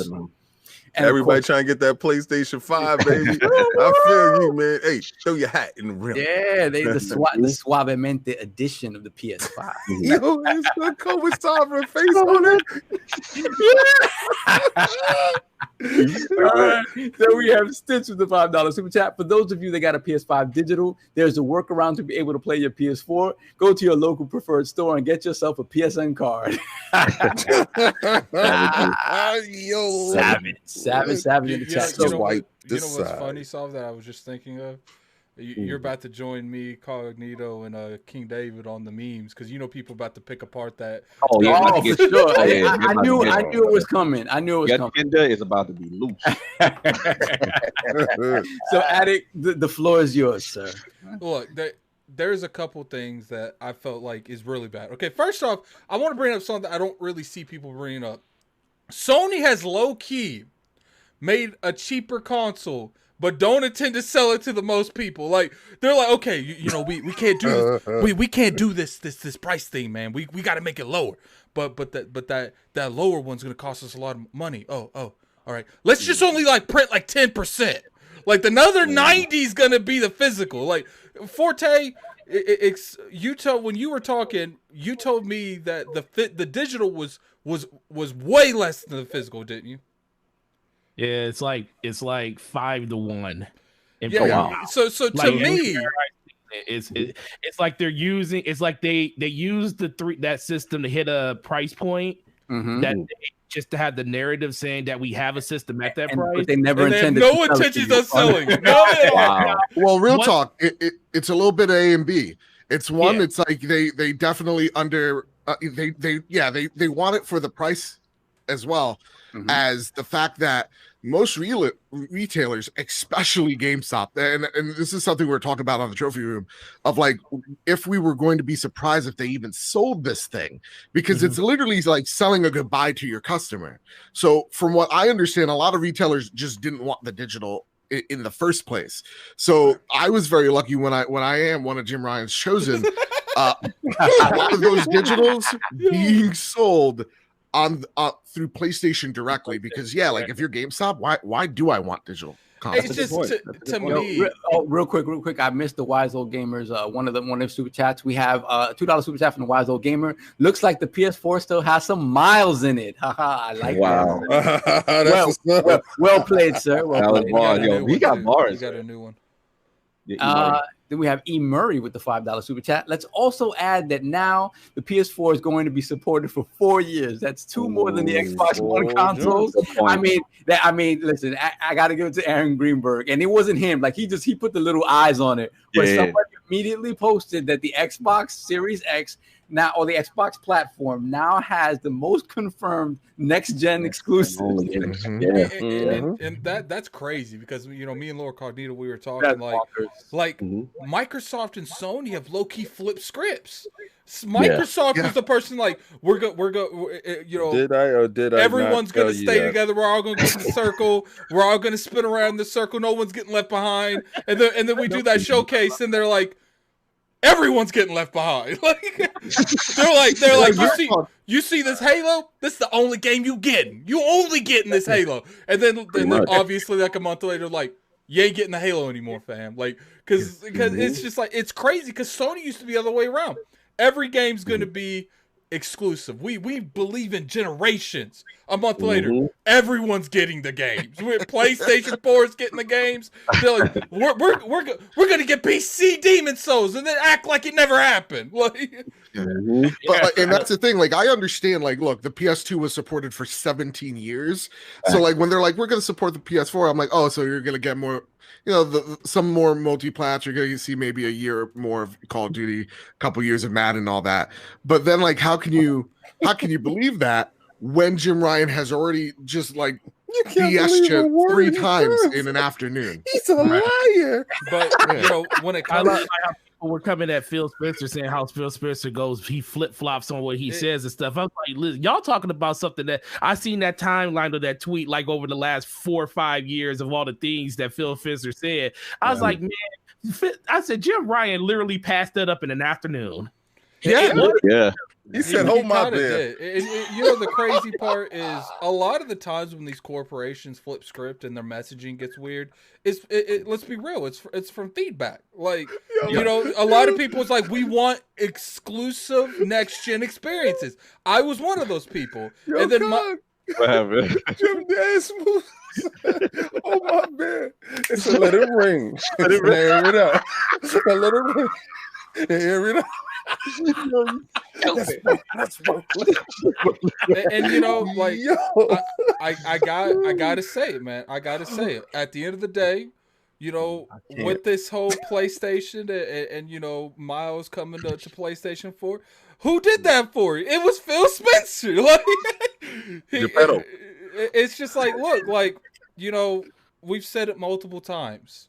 When it comes to stuff like this, is business. I think that something happened along the lines, because I don't think this was going to be the narrative I don't think this was always going to be the narrative, but I think something happened and they changed scripts, because this isn't just a little bit of a mixture of messaging. They did change scripts, but at the end of the day, we have to acknowledge that those games have been in development. The PlayStation 4 version of Miles, the PlayStation 4 version of Horizon Zero Dawn, you know, with the way development works from the jump. From the jump, that means they sat on this, watched what Phil and them did, seen the reaction, and then said to themselves, no. You know what I mean? And here's the thing, the most egregious part, and we gotta state it, is none of this was stated during the conference. We had to find out after the fact in a blog post. For you. And what's crazy is before the podcast started and before we did that reaction, we had people telling us some stuff was about to happen in those vlogs afterwards. But we thought it was going to be different stuff. Like, Twitter ain't never been so lit. That's ever. That's why it's the deception, the ultimate lie. Because even us who are in the know, if we watch that show, you didn't know anything about a PlayStation 4 version of anything, right? You didn't know anything about the pre-order. So you walked away thinking it was just as it always was. And then you get the statement from him afterwards and the blog post of Jeff Keighley and all that. And that's why there's so much vitriol. They sat on it. They knew the reaction would be negative. And let's be real. I got to shout out the Xbox 2, shout out to Rand. They didn't have the balls to put it out there because they knew what was going to happen. That's why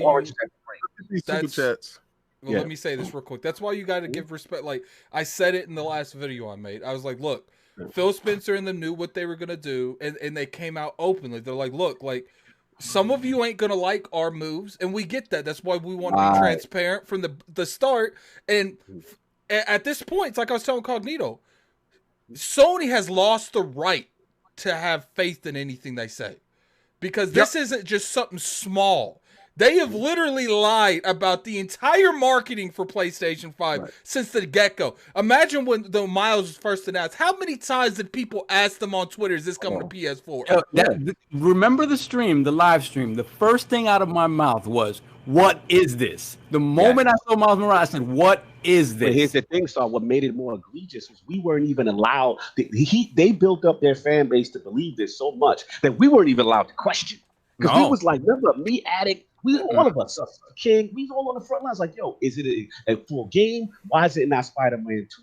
Is it an expansion? What is it? Oh no, it's definitely a full standalone game. It's definitely this, it's definitely that. And then the executive came out and said it. And then people was like, "Oh, you gonna believe that? Let's believe that the studio and the developer over the executive that is over." I forgot about that. How they shut him down. They shut him down because low key the European vice president already snitched the information out. Yep. And was like, "Yo, it's a PS4 game with upred assets, and they're gonna take advantage of certain things of PS5." But lowly us, for how dare us challenge this, right? Remember, we got killed on social media. So we've been asking what the structure of this actual game was. That's why, to those of you who believe that Demon Souls isn't coming to PS4 and PC, I have a bridge to sell you. Because at the end of the day, when it comes to the Demon Souls, the person who, that's their own trailer. That's not a third-party trailer. People are trying to sit there and say, Addict, they messed up. They put the Final Fantasy ones. Square Enix made the Final Fantasy one, not PlayStation. Like, dude, you're gonna tell me? We'll get these super chats real quick, but you're gonna tell me that they didn't watch over that presentation 50 times to see if it was correct. You're gonna tell me that just slipped? No. You know what's funny? If something like that. Just like that trailer, that little Tinder trailer that we just promoted of Sovereign. I watched that. I watched that like 6-7 times this morning to make sure everything was fine. Like, you mean to tell me that I have more cause of I than Sony, a multi-million-dollar corporation? And also, when you look at that showcase, like, let's also speak another truth here. How rushed it was. That's right. Like you could see mistakes in Premiere as it was going live. Yes. Like that Demon Souls coming to PC, right? And then have to clear it up. There was so many. Not just that, Cog, but there's literally 5 seconds where it should have. They should have said, and launch, on PlayStation. Here's the date. But they didn't do that. You just see a straight up 4 seconds of just a black screen of just nothing. I don't think and you're just like, that console's coming out this year. Honestly, you know imagine, that would be horrible. Let's get these super chats, yo. They got fast back with the $10 super chat. The messaging on everything PS5 next gen, not so greatness. Cross-gen SSD expansion pre-orders, no matter gaming looking great, no matter the platform, # Series X day one with my 4K TCL on my knees, Lord King. You got these, man. You get them apologizing to you, King. Like, it's horrible. Hilarious. Then we have Clutch Man with the $2 super chat. These aftermath podcasts made this week fly by. Yeah, I know it. It was lit. This whole week has been lit. I said on Twitter. I said on. I almost said Tinder because all this Tinder talk. I said on Twitter. I said on Twitter that I'm watching every podcast this week. It don't matter who you are. You getting an addict view. You getting a like. Unless you say some off the wall stuff, you ain't getting a like, but you at least getting the view because I want the smoke. So then we have Chaos Sloth with the $5 super chat. Sony just took a page from Shaggy's playbook is all. Fans came in and saw PlayStation creeping on the net on the last gen PS4. Jim Ryan was like, "Wasn't me." It wasn't me. Oh God! Hold on, I got jumped a little bit. Let me see. New members of the realm. Yeah, we got new members of the realm. Hold on. Okay, I got the Shaggy one. Then we got Clutch Man again with the $5 super chat. You right, King? Jim Ryan tried to sweep it away smooth like Turbo with the broom. Facts. He's like, do the robot. Sure. And let's welcome to the realm, Noob Cybot. Oh yeah. Put those crests on that. Yeah, let's go. Let's get it. And we have, hold on a second, let me make sure. We got Jonathan B with the $5 super chat. Tender Moments with Sol, 4K announcement teaser, PS5 exclusive. Wow. Yeah, I can see. I thought I was going to avoid the memes, but it's not. Someone's gonna like screenshot a Tinder page and put you on it. When Hazardor gets a hold of this, it's over. It's over. Then we have a regulator. It's been long overdue for you, Solve. It's been long overdue. You're gonna get these memes to the face like we do. I'm gonna get these hands. I knew I was gonna get these hands eventually. So let me get regulator with the $2 super chat. Pray for Christopher Hart over here. Damage controlling. Yeah. Chris, you gotta take this hell, bro. You was out there that front line pumping that SSD talk. There's nothing that he could say that could stop What happened? You know what's crazy, King? Well, let me say something real quick, LordCognito. How many when we saw that little snippet of gameplay in that showcase, me and you was like, that looks PS4 all over again. No, it's not. It's got the SSD. Yeah, like, I'm like, secret sauce. It's in there. Secret sauce is in there. We all know what a vertical slice is. We all know what cinematics are, right? And all I said was, we haven't seen the game yet. Like, let's see the game. Not that the game is going to be whack, but at the end of the day, can I get 2 of those bushes up in the attic, please? Because I'm tired of design talk. I'm tired of Did we get this Brandon Corbin, though? I'm tired. Okay. I'll get it in a second. I'll get it. Don't worry. Of this SSD only possible because of talk. That is in the bushes now. We can now get back to just looking at games and appreciating games. What they are. Exactly. Because I was tired of all these fake armchair developers trying to say that this is the advantage that this system has over another system to shame another thing. Like, let's stop it. Let's stop all No, but that. you saw all the particle effects on the arm was due to the SSD speed. They was able to get more particles to the arm. And you know what's crazy? Did you hear Lord Lanning, right? He was talking about his Oddworld game, saying that it could only be done on PlayStation 5. You know what's crazy, LordCognito? I'm actually hearing like a lot of these hardcore Sony fanboys, they're going the extra mile to continue this narrative. They're saying there's going to be a PS5 version and a PS4 version, and there's going to be exclusive features in the PS5 version. Yeah, it's called shiny floors. Shiny puddles, ray puddles, all the puddles. You know, and whatever. That's fine. My thing is that you lied about it. If you had been straight from the beginning, we would have been fine. The ponies would have had to deal with it. They would have had months to get over it. You know what I mean? But I'll get into my points later. Let's get Brandon Corbin. Hold on, let me get Face 23 because he's still trying to fight this thing. He's like, it's Demon Souls, Ratchet and Clank Destruction on PS4. Wait. Is that a super chat? No. if it's not in color, brother, you can keep talking to the wind, brother. Let him have his time. Keep talking to the wind, brother. if it ain't in color, we gonna have to respect these dudes that's out here. You know, if he want to live that TCL life, God bless they less. You know what's crazy, King?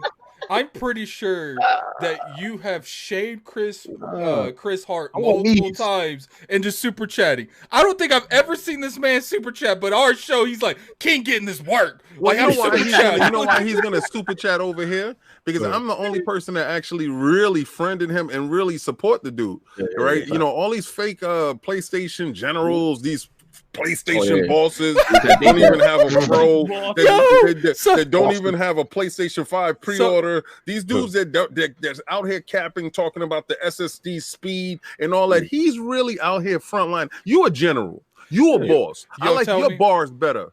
Tell me how so a general. Tell me, respect those who definitely admit it, right? And say, you know what, Sony, this is wrong.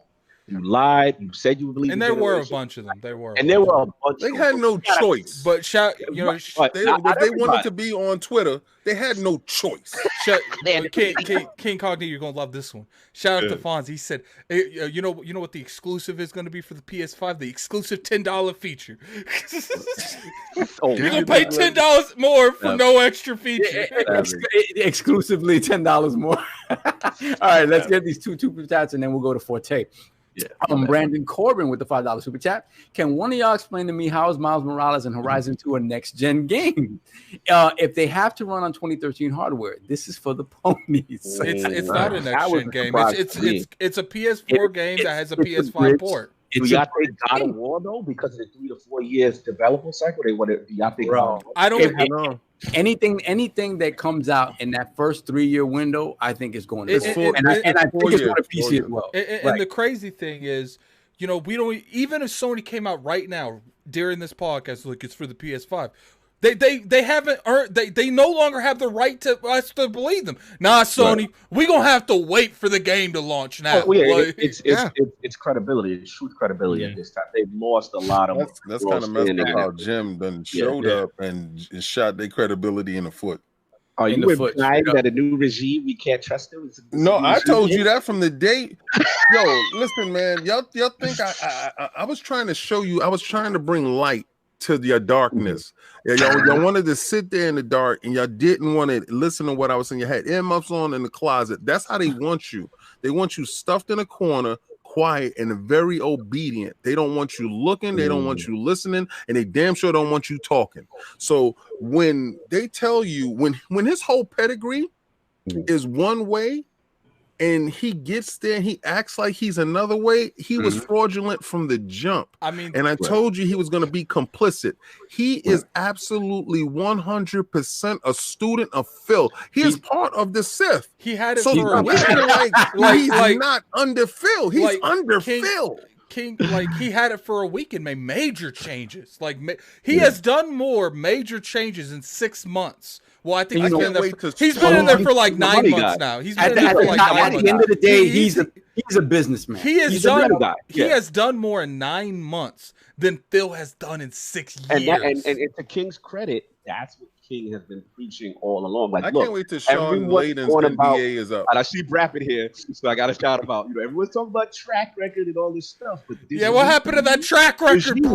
This is a new regime, and we have to judge them because, God forbid, Xbox fans know when the Donnie Matchett regime started, it was different than what Peter Moore. So we got to see how this guy moves from this point forward. And you saw what Donnie did. Donnie tried to throw us under the bus. Donnie tried to destroy the ship. Donnie tried to Titanic us. This Jim Dance Moves Ryan is Donnie D's incarnated. Like, he's reliving his whole movement. Y'all in trouble, baby. The thing is, when everybody gets over being butthurt over this, right? When everybody gets over that, at the end of the day, in terms of a business, like we were just saying, we don't know what changes also come down the line that may not be favorable at all, right?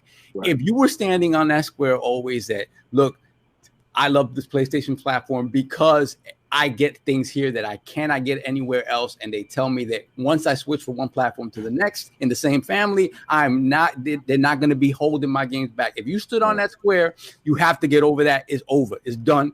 Nothing that comes out of their mouth in regards to that is ever going to be trustworthy again, period. Let it go. Now, that said, as a business decision, what they're doing, it's smart. It's smart, and in that way, PlayStation became stronger, right? Because PlayStation is going to be making even more money hand over fist than they were before. Like, how many PS4s out exactly? So it's just how much lying does the company have to do between now and then? And I'm gonna be honest. I'm surprised it took this long for it to happen because listen, you have stock, you have shareholders, you have a board of directors you have to answer to. At some point, and again, I got to give credit to Microsoft, right? When Microsoft pivoted to a subscription model and to services, everybody was laughing like, oh, well, they're doing it because they have no choice. They're losing, right? Microsoft are usually the ones that take, when they have to pivot and change and create a paradigm shift in gaming, they're usually the first ones to put their face out there. They get destroyed for it. And at the end of the day, whether it's a year later, 5 years later, we find out that's exactly the way the industry was going, right? This is the same thing. Microsoft went out there. They got ridiculed for it. They're like, this is not for us. This, that, and the other. And this is what happened with PlayStation. And again, you have to understand these people, these board of directors or whatever, they do not care about your walled garden. They don't care about your console war. They care about the bottom line. And it's miraculous that it has taken this long. Right. And when Microsoft made that shift, it was only a matter of time before Sony would follow suit. I'm not saying on Game Pass, you know what's crazy too is a lot of these board members, they own stock in Sony. Like, they want the company to do better so they become richer. Like, Jim is going nowhere. Yeah, absolutely. I don't think he is. Not at all. He's the best liar. He's the best dancer, and he's the best business man that they had in charge. He's not beholden to your old philosophies and your archaic views. He's not beholden to your thoughts on how the company should be run. And he doesn't value IPs. As much as you think he values IP, he doesn't give a damn about the IPs at all. He cares about monetizing them. He will make sure that those IP, he wants God of War being played in a Tesla. Trust me when I'm telling you, he definitely wants to make bread. He wants to be the most successful PlayStation head that ever lived. And I told you, when he dropped the price of the PlayStation Now, I want to see the difference from when he took over and what's happening right now with PlayStation Now. Did they go up in subscriptions? I want to know exactly what was the revenue change from when he took office to where he's at now. And I guarantee you, by the end of next year, when those games start coming day and date on that PC, and you understand that he has a Game Pass thing that's inside that PlayStation universe, whatever the hell y'all got going over there, and y'all got to subscribe to that, and the price goes up a little bit more to get inclusion, he's going to adapt what makes money, and he is not apologetic about it, and he has no problem doing a 360 or a 180 right in front of your face. He does not care, because at the bottom line is the board of directors is over his head, and he is challenged, and he is tasked with bringing them money. So he's not there for you, for the players. The players on the board. Microsoft does a great job of putting a face right to everybody, right, and making you feel like you're part of this community, whatever. They've done a great job of doing that. And as somebody, because they were sort of in second place or behind, they needed to do that. And I love that. I love that we have faces that go along with these people. Right. It's like shout out to Lord. Sony's gone away from that completely. Right. Shout if I could, sorry. Yeah. We got to get Forte in here, y'all. Yeah, we got to. Shout out to Lord Tim Dog. He's always said, he's like, if you have a lot of issues with Microsoft, they are tweet away, and a lot of the times they will respond to you and answer your questions, like. But we do need to get the super chats, and then we need to get Forte. All right, they're stacking up. All right, we got Stitch with the $5 super chat. Question: how worried should Sony be on a scale of 1 to 10 if Microsoft also announces a digital version of the Series X? Speculating here. I don't think it would do Microsoft any favor to announce that a couple of days before the pre-orders go out. I mean, if they announced it today, maybe, but I don't know. My thinking is they would have done that. But again, if Boom's rumor is to be believed, who knows? That might be it. The digital version might be it. Yeah. And we have Junos 23 with the $2 super chat. The TCL endorsement coming, waiting on it. Then we have Nintendo Guru with the $10 super chat. King representing that Mario in the background. Much love, my brother. Hello, BadBit, my son. oh no, that's my papa. Then we have Brat with the $20 super chat. Cog salute. Let's go RTX 30 series. Were you able to snag one? Were you able to get? He probably didn't even tried to attempt to get one. Something else. Wait, but what's he waiting on, King? What's he waiting on, King? He's waiting for Big Nav. I'm waiting on Big Nav. When Big Nav he talk, we all listen. And from what I'm hearing, you capping again for the wrong system. Oh my Lord. Then we got Spotlight with the £4 super chat, or with the £5 super chat. People sticking up Sony is what is wrong with the industry. Never be a fan of companies. It stops you from being objective. Be a fan of games. Always. Absolutely. Yeah, absolutely. Because I see people in the chat like, yeah, but these guys lied too. And that's not the point. They just want your money. That's the biggest thing that annoys me. Like, you can't criticize a company without someone else bringing another company in the conversation. Like I said, you always look at someone sideways when they can't criticize their favorite. Yep. That's what I look at y'all sideways. If you sit there and say, you know what, I'm a Sony fan, this is wrong. I'm an Xbox fan, this is wrong. We call out Nintendo like Nintendo, y'all wilding with this Mario limited edition. You know what I'm saying? We call it out. But when you in the chat and you on social media and I see y'all and y'all never call out your favorite, I'm going to look at you sideways. That means you don't want to admit, and you have an inherent bias. And that's the problem with the gaming community.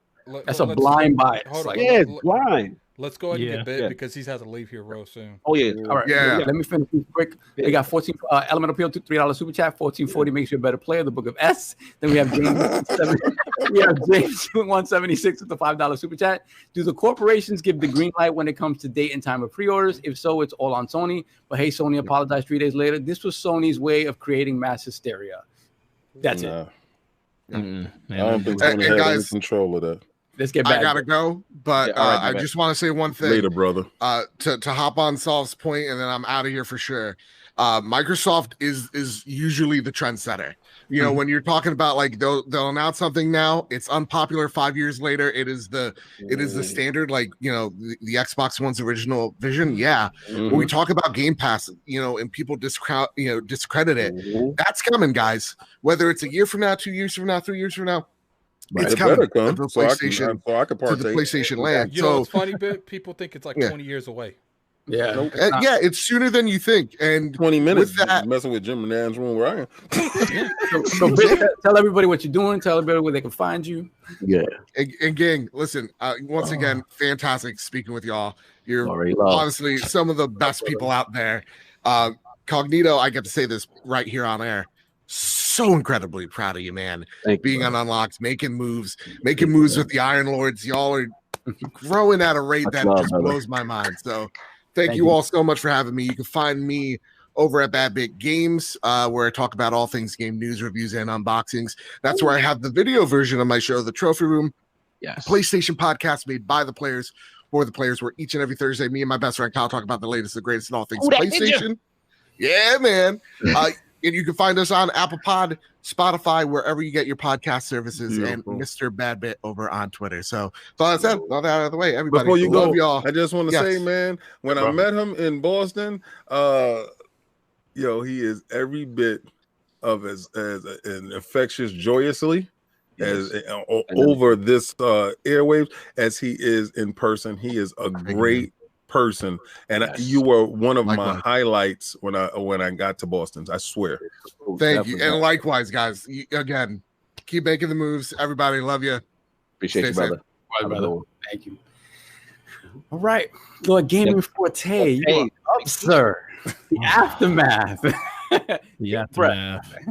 Wow. So this is why I always tell people, don't cap for companies, cap for the games that you love, because all of this stuff like this, like there's only one thing that really truly pissed me off in this whole situation. It was the pre-orders, because I was directly impacted by it working in retail. Yeah. So that's the only thing that really pissed me off.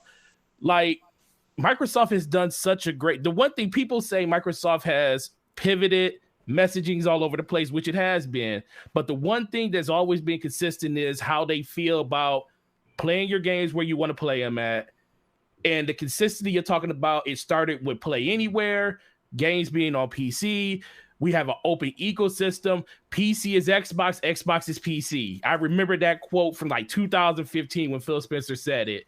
And it was like they started training people back then, and a lot of people, even people on this pod, was like, man, that's kind of taking away from the ecosystem of the system. But over the course of time, you get used to it, and you're like, it becomes part of like, man, why am I mad that more people get a chance to enjoy a game that I'm enjoying? And that was the whole thing that kind of was mystifying to me this entire 2020, going through all of last year. People are like, Xbox has no games because they're exclusive to other platforms. Well, why is that a problem? If you enjoy the game, just enjoy the game. Now we're getting to a situation where Sony has been taking all these notes through the course of this whole year, and they tried to pull a 2013 all over again. They said Microsoft has taken the brunt of all of this criticism about their direction and where they want to go with these games. And then Sony says, we're going to give you a great showcase, but then we're going to have one more thing at the end, and we're going to tell you all of this bad stuff. Pretty much like how they tried to say you can share games, but guess what? You're paying for PS Plus now. The only difference is people pay attention more now than they paid attention then.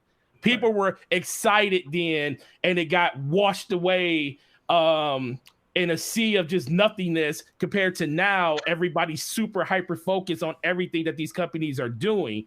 And when you cap for a company and tell a company like, oh, I 100% support what you're doing, you're basically telling them that it's okay to basically bend me over and do anything that you want later on. It's like I don't get that mindset that people have when it comes to that, because guess what? Did Microsoft sell me a X? No. I tell you all the time. It's a third-party company named Bungie that said that their game's going to be 60 frames per second, 4K, ultra-realistic graphics, and that's the reason I'm buying that system, because my friends are on that system, and I can be able to enjoy the platform that I want. Is Xbox my home platform? Absolutely. I love the Xbox ecosystem, but I'm not about to just bow a knee to them just because they're bringing out a new system. They got to give me a reason to buy it. And this narrative that people were spinning that, oh, all these games are going to be on PlayStation 5 and all this other stuff. And I'm like, Sony comes out and pulls the rug up from under you. And now the situation is, oh, Sony, their games are great, so it's okay. Now no, their games have always been great. So what? So now, is it about the games or is it about the system? Let's stop the goalpost moving. Let's just call it what it is. Goalpost moving. So to me, that's the biggest the hypocrisy in the whole thing. I get why Sony's doing what they're doing. Listen, all of those games like Demon Souls, I truly believe that game's probably only going to be PS5 for one reason. Demon Souls doesn't move a needle when it comes to sales like that. It only sells like 2 to 3 million games globally when it comes to the release of those games. And this game's going to probably do the same thing. So there will probably be enough PS5 and ecosystem. This one will do more. Yeah, I think this game is going to sell well on PS5 because it's on PS5. But guess what? Do you really want to put Miles Morales out there on 7-8 million systems this holiday? When you sold, you're gonna have 8 million systems this holiday. Yeah, you won't even have 8 million systems this holiday.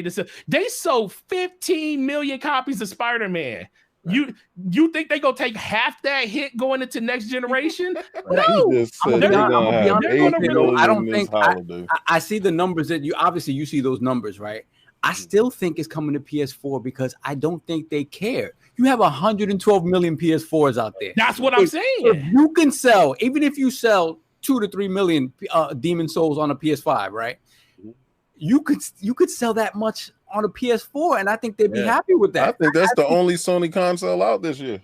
Y'all sitting there capping like it's gonna be. So I really don't believe. Have you seen one? Have you seen? You haven't. You still haven't seen it. Hold up. Just so clarify, King. You're convinced that the system's getting delayed. They have kiosks in the stores that have Xboxes, XS, and X's in there. That's true. Where is these PlayStation? If you got millions, it's going to be delayed. You're hopeful. Hopefully, you get it for Christmas. Oh, I don't care nothing. And you're, King, I got to pre-order this. It's different, bro. I've seen it. I've seen them say, well, due to what's going on, and right now, COVID is the enemy. So due to what's going on in the world at this moment, we want to make sure the world can enjoy our play. I can see it right now. Enjoy our PlayStation. The only reason I'm not. They're trying to take your money right now so you don't give it to Microsoft. And when it gets to me, I'm gonna tell you exactly the strategy, and this is what I would do. And you're gonna have a ball with this. The only reason that I don't think that's going to happen, King, is because clearly I believe there's going to be a huge shortage when it comes to PS5s because of the amount that people are able to pre-order. I think that we're going to maybe sell, because they said it's going to be just as many PS4s as PS5s. At this point, can we really believe them? Because I don't think that's going to be the case. It might be the case, but just because of the precautions and what we're seeing going on, I think they're definitely coming out 2020. It's just they don't care if half the install base can't get a console. They're like, but we're going to get this out. You can't get something they don't have. I don't care what you're saying. So the biggest thing is, so it's just the timeline, just the stuff that's come out over the course of the last 48 week, however long this has been. It's just been crazy to think how far PlayStation can literally pivot in that short of a time and everything they were doing. To me, it's just disappointing to know that people don't understand the business side of it. It's like, I can't get mad at a company for wanting to make more money. That's why my enjoyment isn't tied to owning a PS4 or a PS5. Once I saw God of War, I was good. I knew God of War was coming sooner or later, but that instantly, because I remember telling you, Addict, I was like, I don't know if I'm gonna get the PS5 day one because I don't know. God of War probably ain't gonna come out to 2022. 2021 is a big deal too. Yeah, if it does come out 2021. Yeah, if it comes out 2021, it's gonna come out right there. Yeah, that right there made me want to go out and buy the system day one. And guess what? I'm a person that these pre-orders, man. These pre-orders. So I work at a store. Like I ended up getting one because I am lucky enough to be in a situation where I got a text message from my DM saying, "Yo, get to your store. Pre-orders are live." Yeah. But a lot of people don't have that option. It's like we told people at my store when people were calling, soon as Sony dropped the thing, said pre-orders are going up soon. People were calling my stores like, yeah, it'll be up tomorrow. It'll be up tomorrow. First thing in the morning. Hundreds of people were calling my store. And then all of a sudden they go live at 6 o'clock. Shout out to Walmart for blowing their wad early. Yeah, I'm not going to be mad at Walmart for doing it, but that didn't happen with Xbox. Xbox announced their stuff almost 2 weeks ago. Yeah, right.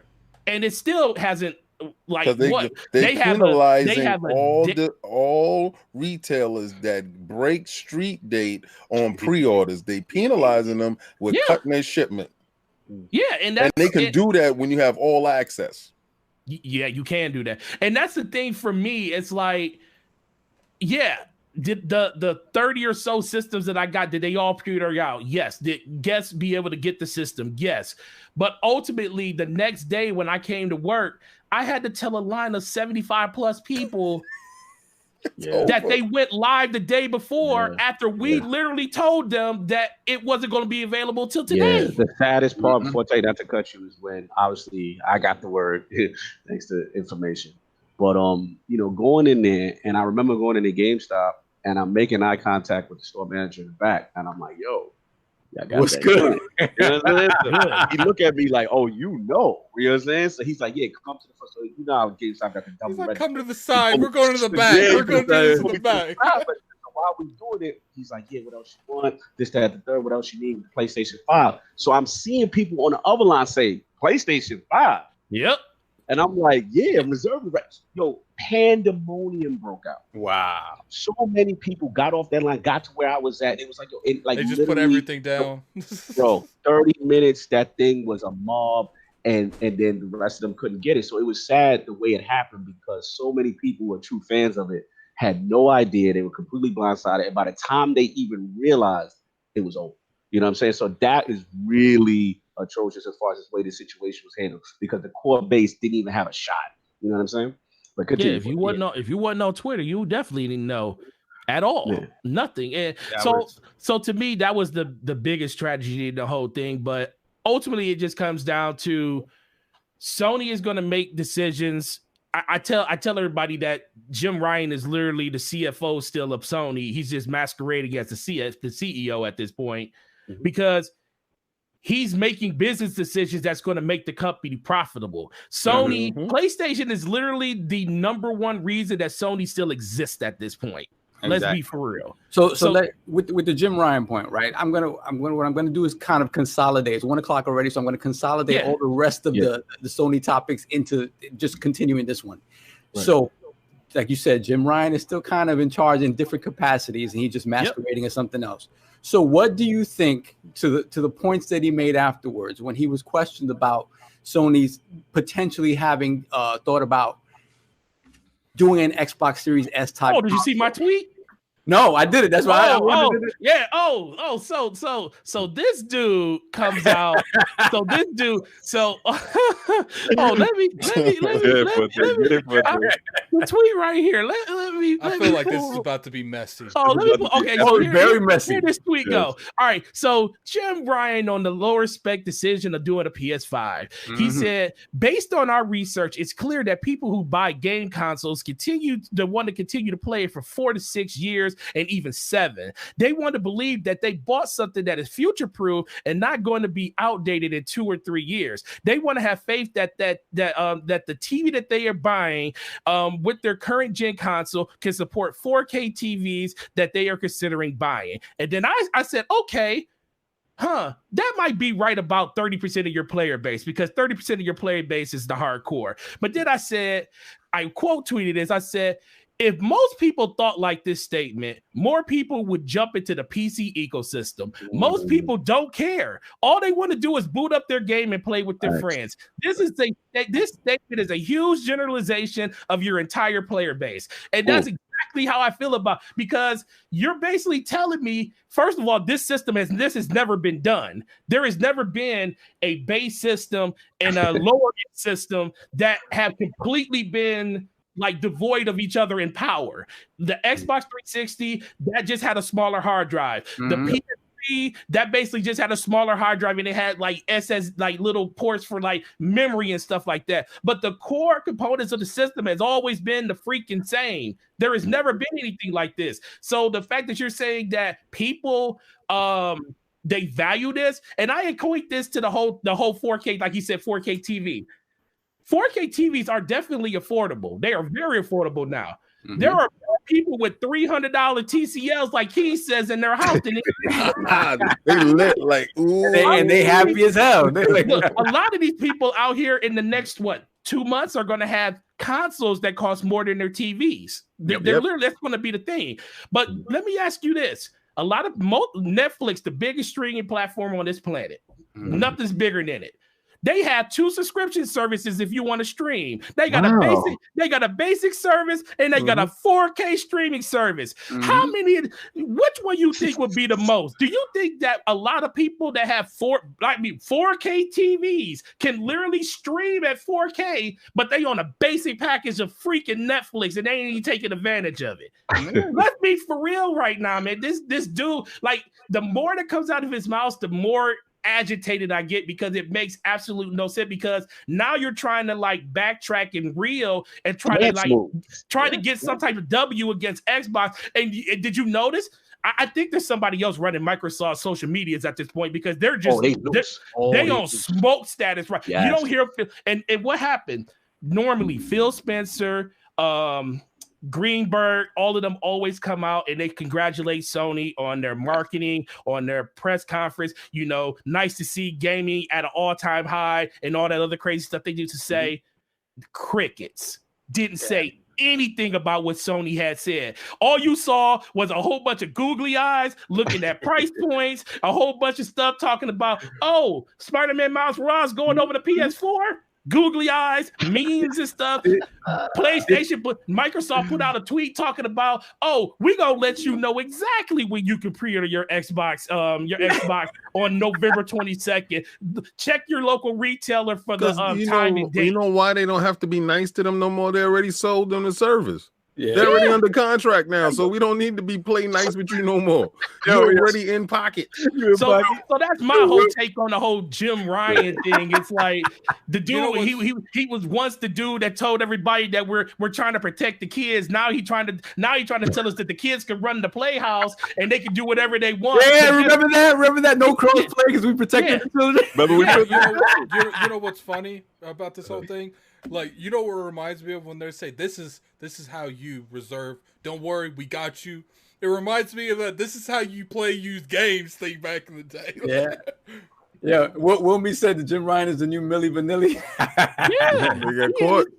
He in his bag. And what was that one thing they were talking about? Like, they wanted to get on Microsoft where they were talking about the social media and stuff. They were talking about about the games and how they're going to be put out and stuff. And then I'm sitting there like, well, PlayStation's doing the same exact thing now. So and now they would say, well, Jim Ryan didn't say that. Well, y'all talk about stuff that Aaron Greenberg says all the freaking time, and then y'all want to hold Phil Spencer accountable for it.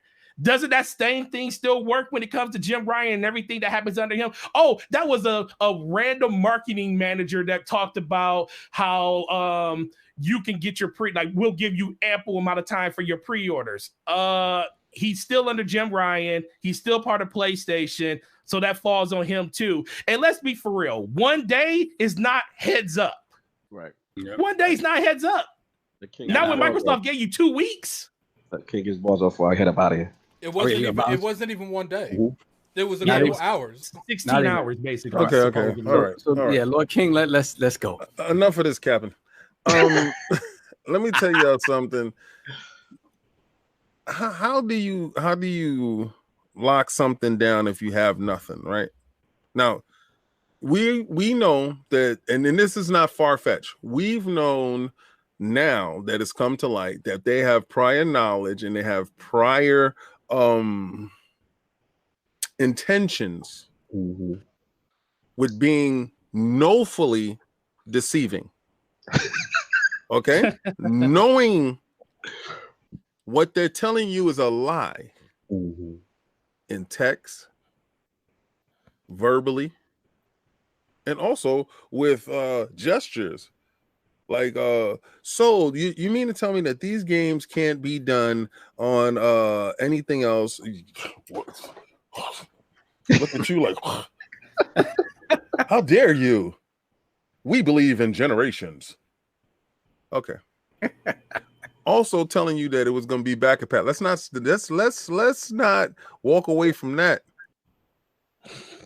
They haven't told you what PlayStation 4 games is going to be backwardly compatible. That is true.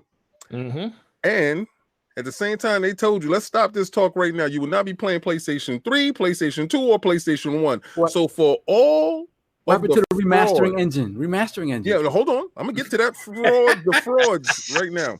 For all of you frauds that said they're doing something way different than anybody else, let me tell you, I've seen it. It's going to enhance it. It's going to, man, that what they're working on is going to blow your mind. It blew your mind, all right? It blew your mind so much that it's not coming. It's never coming. All right. So now this is how you trap a fool. I'm gonna show you how you trap a fool, right? All right, because they showed you. Now this listen to my logic. This is how a liar moves. All right, man, here we go. Oh man, here we go. Now I told y'all this PlayStation might not come out, not this year, and y'all like, man, shut up, King. They already went live with the pre-orders. They told you price after Microsoft.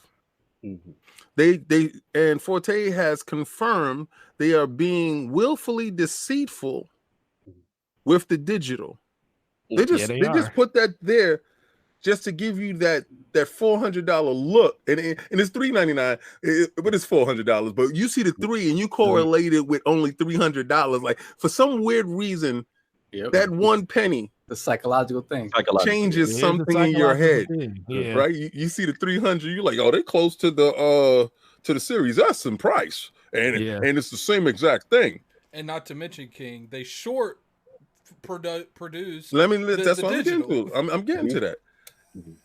For all you individuals that's running around saying it's the same exact thing, go now and look and see if the SSD size is available on the digital. Now it's to be determined. All right, check out how you trap a fool. Y'all had your money in your pocket. Let's say this is your last $100, right, in your pocket. You knew Microsoft told you pre-orders will go up on the 22nd. Sony does their show, they give you price, and then they tell you tomorrow. Pre-orders go up tomorrow. So isn't that we ain't giving you 2 weeks to get it together? And they lied and told you in other interviews, oh, you will have an advance ahead. Oh yeah, Jeff King. And what we're gonna do, our strategy is not to ambush the customer. We want a friendly rapport. It was nothing friendly about a pre-order. It was hiccups. So some people learned about the pre-orders by going to eBay and say, "What the hell are they talking about? $10,000 for a confirmed pre-order." There's no such thing as confirmed So, these dudes, this is how you trap a fool. Okay, so now all the people that got there to pre-order, they got your money, right? Microsoft joint is on Tuesday. Let's say you're on a fixed income. Now you had the money for the PlayStation and the Xbox, but now you put all your money on the PlayStation. You won't be dropping your money on that Xbox. That's the fool trap. You're trapped. Now imagine this, right? Imagine this. Your money is already held here. They delay it. You have not seen that one PlayStation yet, right? That's crazy. You still haven't seen Xboxes all over the streets, everywhere, every channel you go to, every tech head on YouTube get a mysterious package to their house. Xboxes. You're going to stores, there's Xboxes. Now, one PlayStation, and they're launching 2 days away from each other. Supposedly. You don't see, you know how they show you the factory with them on a conveyor belt? To your PlayStation 4s. They was on conveyor belts. They showed you boxes someplace. You was like, oh, I can't wait. You have not seen a box. You've seen the setup for a dummy. Now, this is plausible. They got your money. They locked you in. They say, well, you know, we have to delay it because of the COVID situation. And it's disheartening, but we want to make sure that the world can get the product. So we're going to delay it at least till December, January. And we will have a crazy lineup. I will say this, though, not to cut you. I will say this. And normally, at this point, I can't even question you anymore. Lately, I've been... the man's a prophet right now. So he's on fire right now. The thing I will say in your defense that is a little shady is that I've been seeing people who have put their pre-orders down, and like, for example, like Rand and people like with Amazon, and they're getting messages like, we know you pre-ordered, but there's no guarantee you gonna get that. We sorry, we're gonna work through it. I've been seeing messages like that. So this is again Amazon. And they say that they're gonna honor your pre-order and your deposit. So the day is released, you, buddy, will get your PlayStation 5. And you, the sucker, the fool, is all. Now, does that hurt? Because I'm a 4-time sucker too, guys. I'm in this with you. We all in this fight together. You think I'm sitting here bashing PlayStation? I was the first one to start putting my pictures up. I put my pictures up. I was there. I was in line, bro. There was nobody else in the store. I'm a kid. It's factual. It's factual. I mean, if this happens, I want to revolt. I want you guys because these is no longer a credible source of income from you. These are no longer applicable. They're no longer applicable in this thing. You what? I'm gonna start asking for elbows because you don't have any more me. But your king. But look what they're doing to you. You didn't talk about that. I shout out to Dan Rodriguez in the chat. You didn't talk about that Xbox All Access for people who got locked in. This is the thing that I think how Microsoft is strong-arming the game. Forte talked about Microsoft was really good at people not breaking the street date. Microsoft has all access. They become their own distributor. When you're your own distributor and you control the product, if somebody comes out of line, if you step out of line, Walmart, like that stuff you go with them dudes, you won't get a red cent in these streets. And you will have to cancel all your pre-orders, and Best Buy will get your whole allotment. What? Yes. Yeah. Games. So you gotta get the super chats. There's a dude. The last one. I'll get it. All right. So I got all the super chats, but I'm gonna skip and get to the last one that just came in. Right. So we got Quality Gaming with the $5 super chat. Hey. Sony didn't lie. You fools are just fanboying. Sony quote stating that they will support cross-gen for a while coming next gen. Stop being emotional. Yes, they said they were going to support cross-gen for a while just the other day. Wait a second. Oh, I feel bad for that super chat. King about to smoke this. Did you just wake up from some slumber? Oh, wait. We got more. We got more. Hibernation, King. We got more. We got Quality Gaming with $2 super chat over console. Yes, just fanboying. Stop being emotional over console. Sony is not your girlfriend. You just finished listening to us saying. I thank you for your bread. I thank you for your bread. And the fact that you think that I'm emotional over something, you're out of your mind. But the best part about that whole thing is, where do you fall in this whole thing here? See, you like being lied to. You're one of those individuals that like being lied to, or you just woke up. Obviously, you just came out of the coma, and you were like, yeah, Sony never lied, because they've been lying the whole time. He said, but King, he said Sony's not doing the same thing. And so he said Sony has always supported their last gen before they stopped making games for them. No, wait. Look, you see that? Sony is not doing the same thing as Sony. You're right, because Sony's doing something completely. Sony not doing exactly what Sony said they was gonna do from 6-7 months ago. Like, they definitely ain't doing the same thing that Sony was doing. It's a franchisee. That's not Sony no more. He said that's a franchise. Jim Ryan took over the franchise. Yeah, it's no longer the same people that's running the show. And under the old regime, I cannot wait till Sean Layden's book comes out. Yo, you know his book. Yeah. It's going to be a New York Times bestseller. Anyway, look, I'll finish up. I gotta get rolling. Yeah. But look, King, man, you on fire. Everybody pretty much said what they had to say. Look, man, this is the era. We gotta hold people accountable. We gotta look at what's being said and always look at the actions. That's what I say.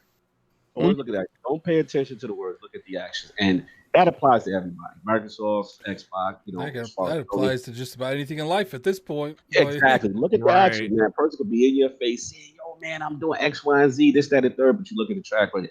And at the end of the day, like I said, the pre-order thing mishandled. We know about, the whole PS4 thing. Honestly, does it make business sense? Of course. All we would have liked to know was that from the beginning, because it was a whole base that really thought one other thing. And to your point, Saab, like, it's just funny. It's funny to see how blind faith hurts people. It's just funny to be like, to me, if you're a gamer and you're getting everything, you know what I'm saying? You won't have that emotional stock the way certain people are. And I'm noticing is that emotional stock, and they can't accept it, and they're still fighting. But what about what little Jimmy? And what about what this one did? And what about that? Well, just calm down, get out your feelings, recognize what has happened to you, and correct your actions, because that is what this is. It's a business. There's more PS4s out there, and we get it. We just want transparency. That's all it is. And the pre-order thing, look, to King's point, I hope he ain't right with this. I want my PS5. I've been right with everything else. You've been on fire, sir.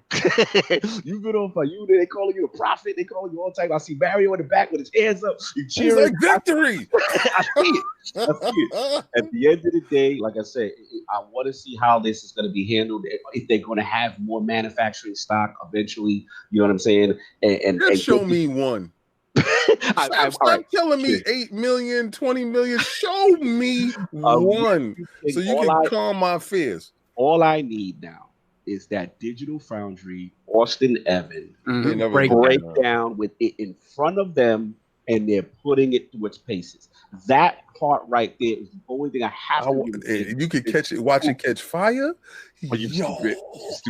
That part is spooky. Other than that, that's all I got, man. But good looking for y'all holding it down. I know. Get the super chat. Yeah, I got a bunch of super chats. Right, let me get these, and then I'll get my bars off, and then we'll go. Yeah. So we got Michael, aka BetStyles Finest, the $5 super chat.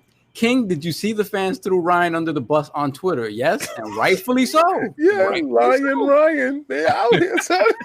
Then we got Squirrely Dan with the $2 super chat. LOL King spitting some MC Hammer bars on the low. Then we have Jonathan B with the $5 super chat. King has said plenty of things in the past that we didn't believe up front, and now look at us playing Miles Morales on the PS3. On God and that. Bro, if they could, they would. I tell you that right now. We have Sin Rob with the $2 super chat. Addict, stand up and turn for us. They want you to model. I want to see the full trucker, man.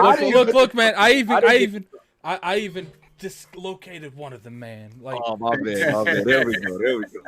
Oh, you took it off on the side. It's on the side. I'm gonna put it down too. Farmers only website. Let's go.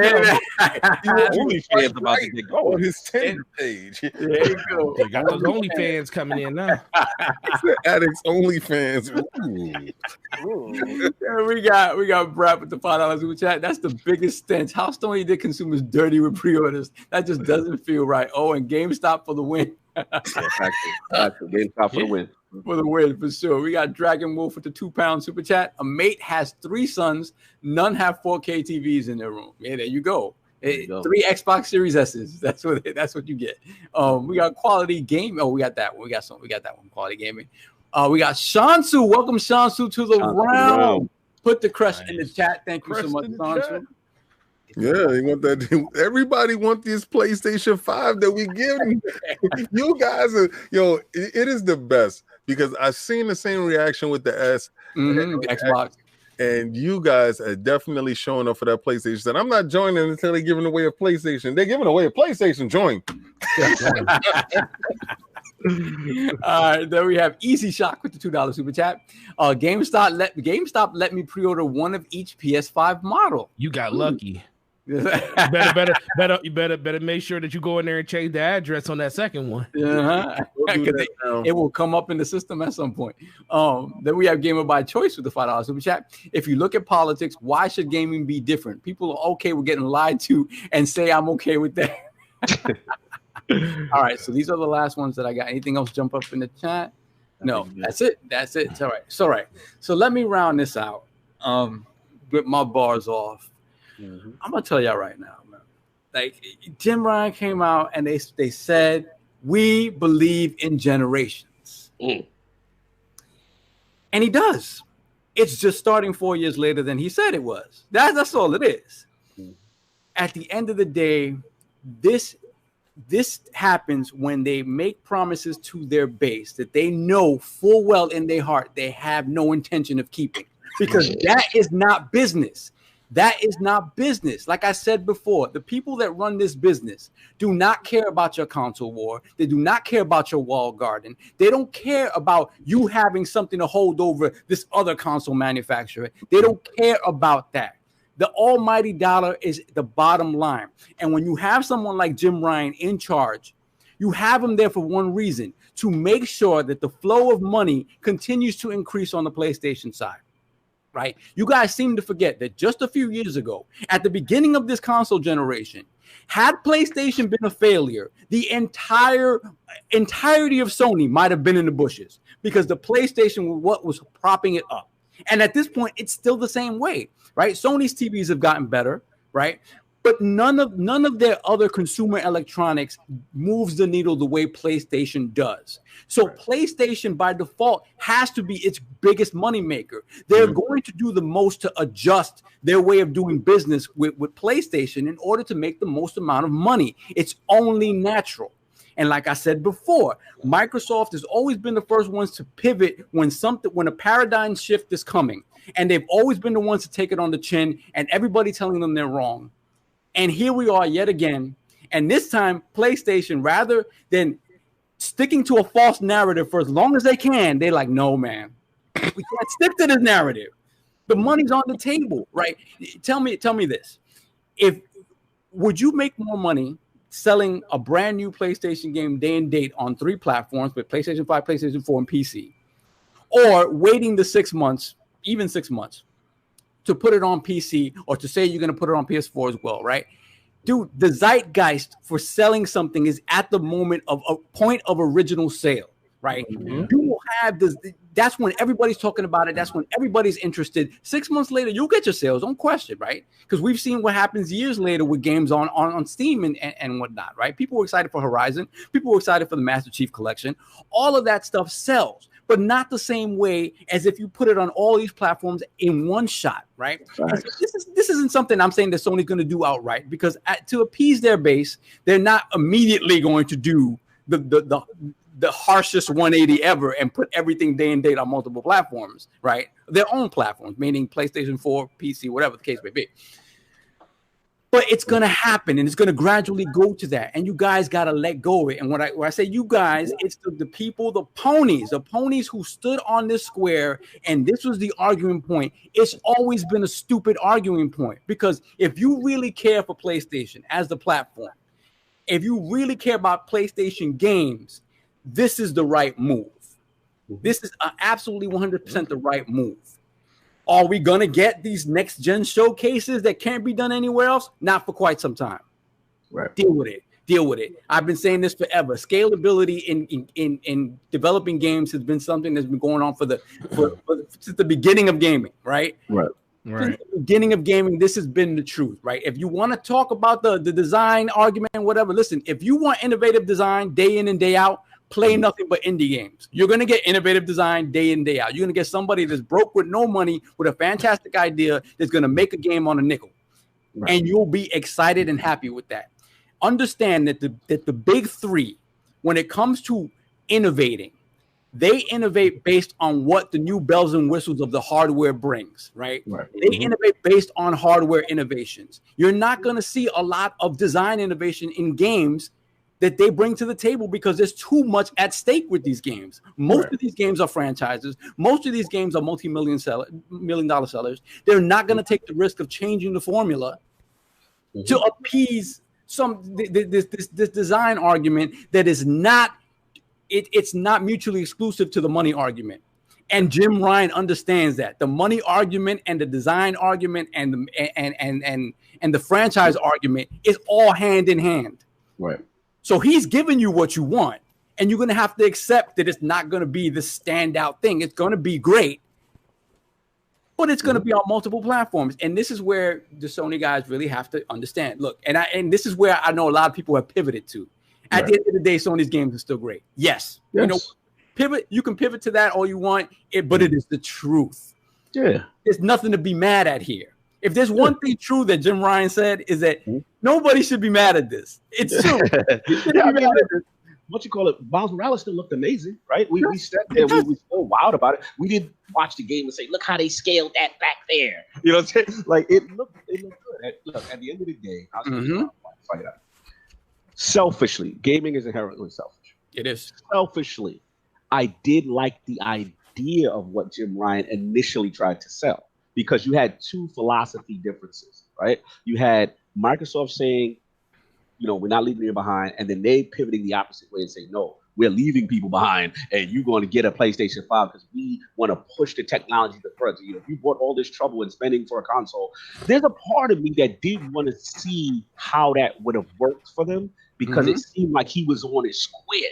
So that was the part that hurt me personally, because I'm like, damn, fam, like you made me believe this. Like I was in to see, you know what I'm saying? How SSD could leverage the tech and how it full blown. You know, I was in. I was right there with him. He had me.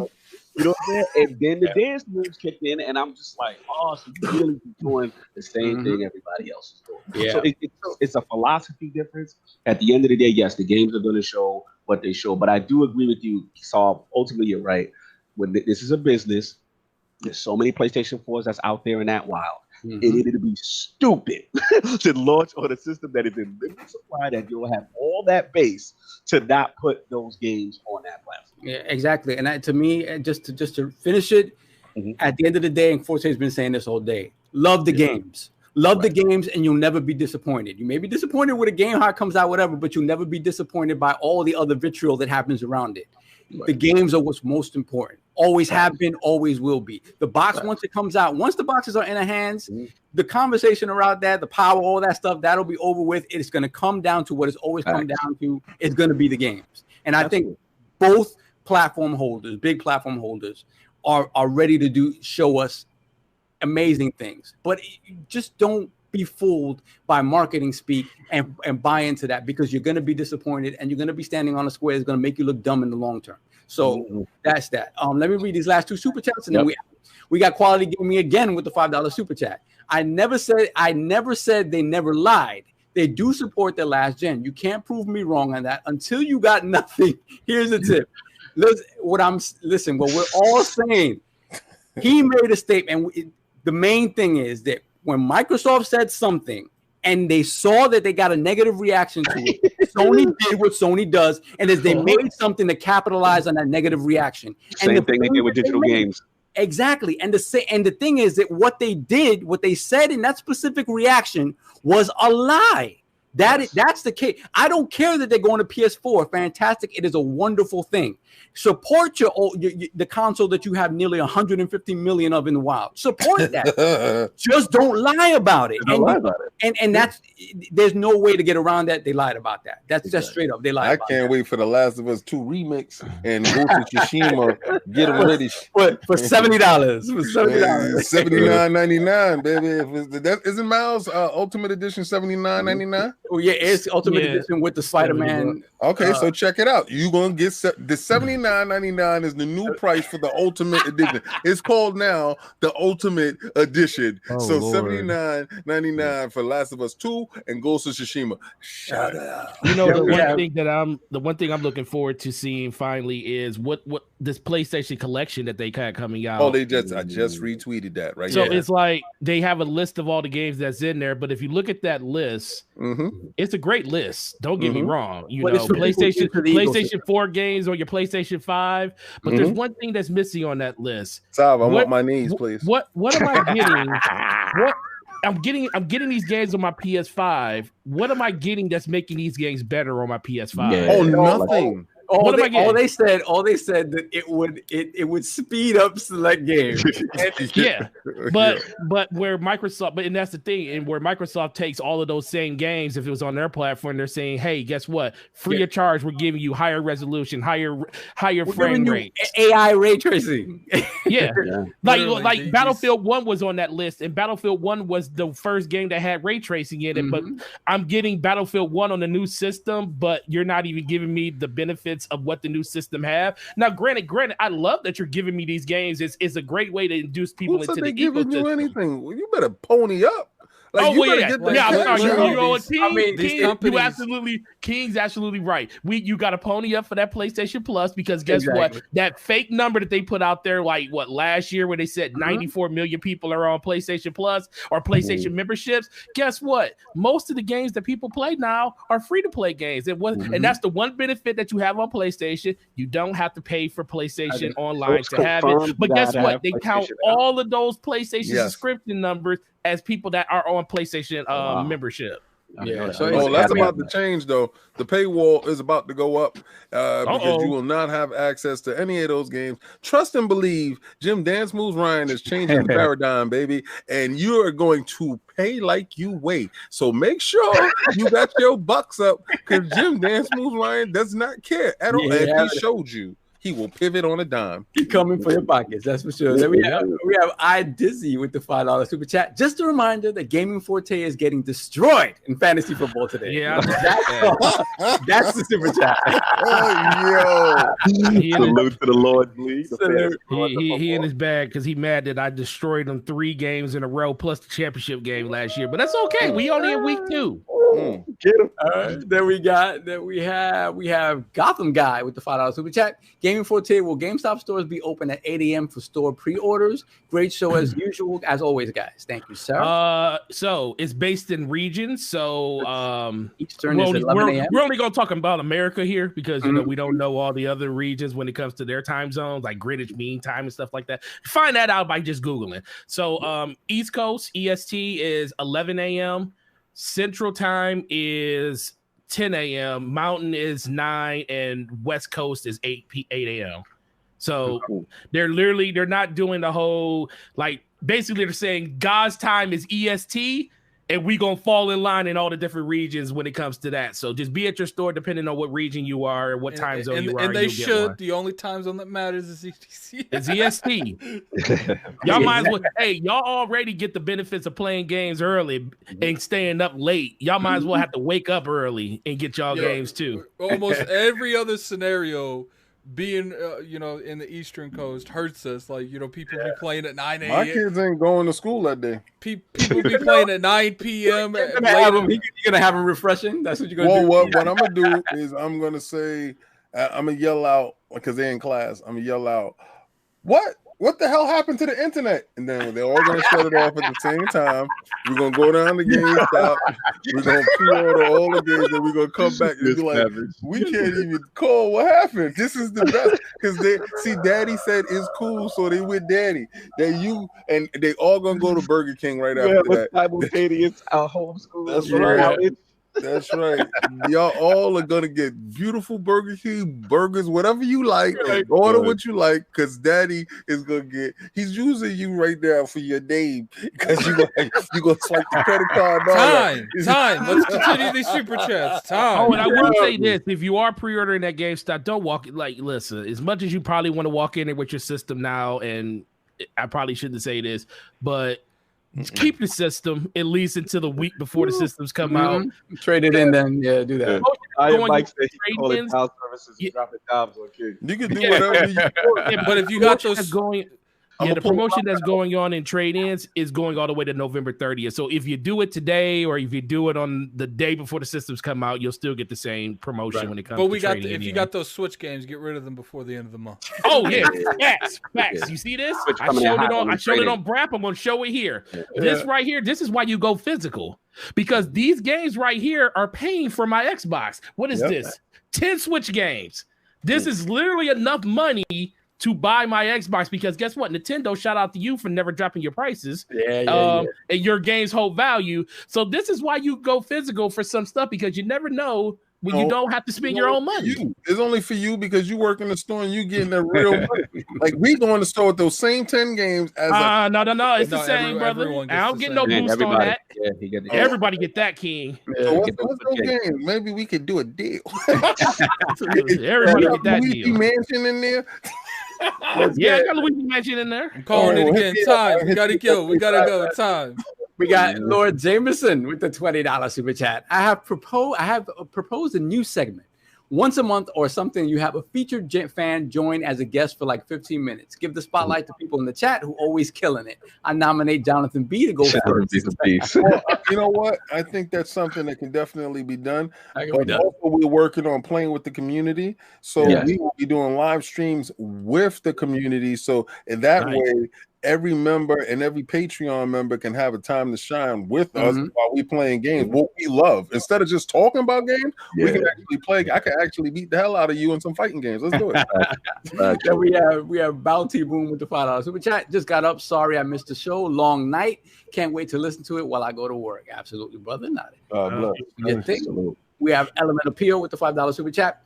If you've seen the 5 Heartbeats thing, night like this, I wish raindrops would fall. Raindrops will fall. Then we have JB Golden with the $5 super chat. Ultimate edition of models is $69.99. Okay, so not $79.99. That comes with I thought it was the Switch original Spider-Man. Also, that PS Plus collection is only on PS5. Sorry, PS4 owners. Yeah, why would it be on PS4?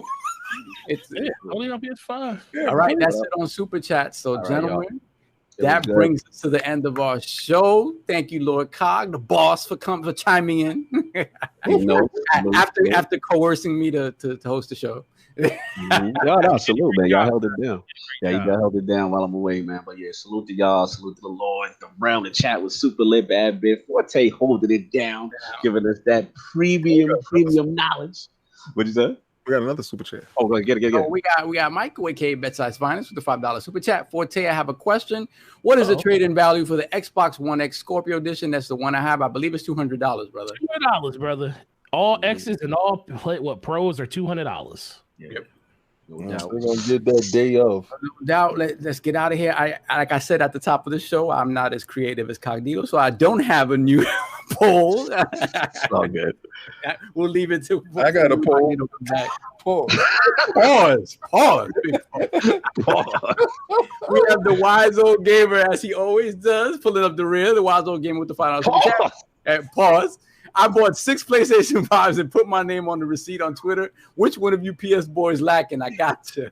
Oh man, wow. Yeah. Yo, I had to hit him in the DM. He knew he was gonna do that right now. I had to hit him in the DM. So take down that picture. You got your phone number in there, and your information. Yeah, you gotta scratch that out. So Yes, sir. yeah, to get out of here. First off, big shout out to Mr. BadBit for coming through. I know he's a very busy man. He double booked, so he had to get up out of here. But big shout out, much love to Mr. BadBit, PlayStation Nation's finest, and of course our brother Gaming Forte. Tell us what you up to, brother.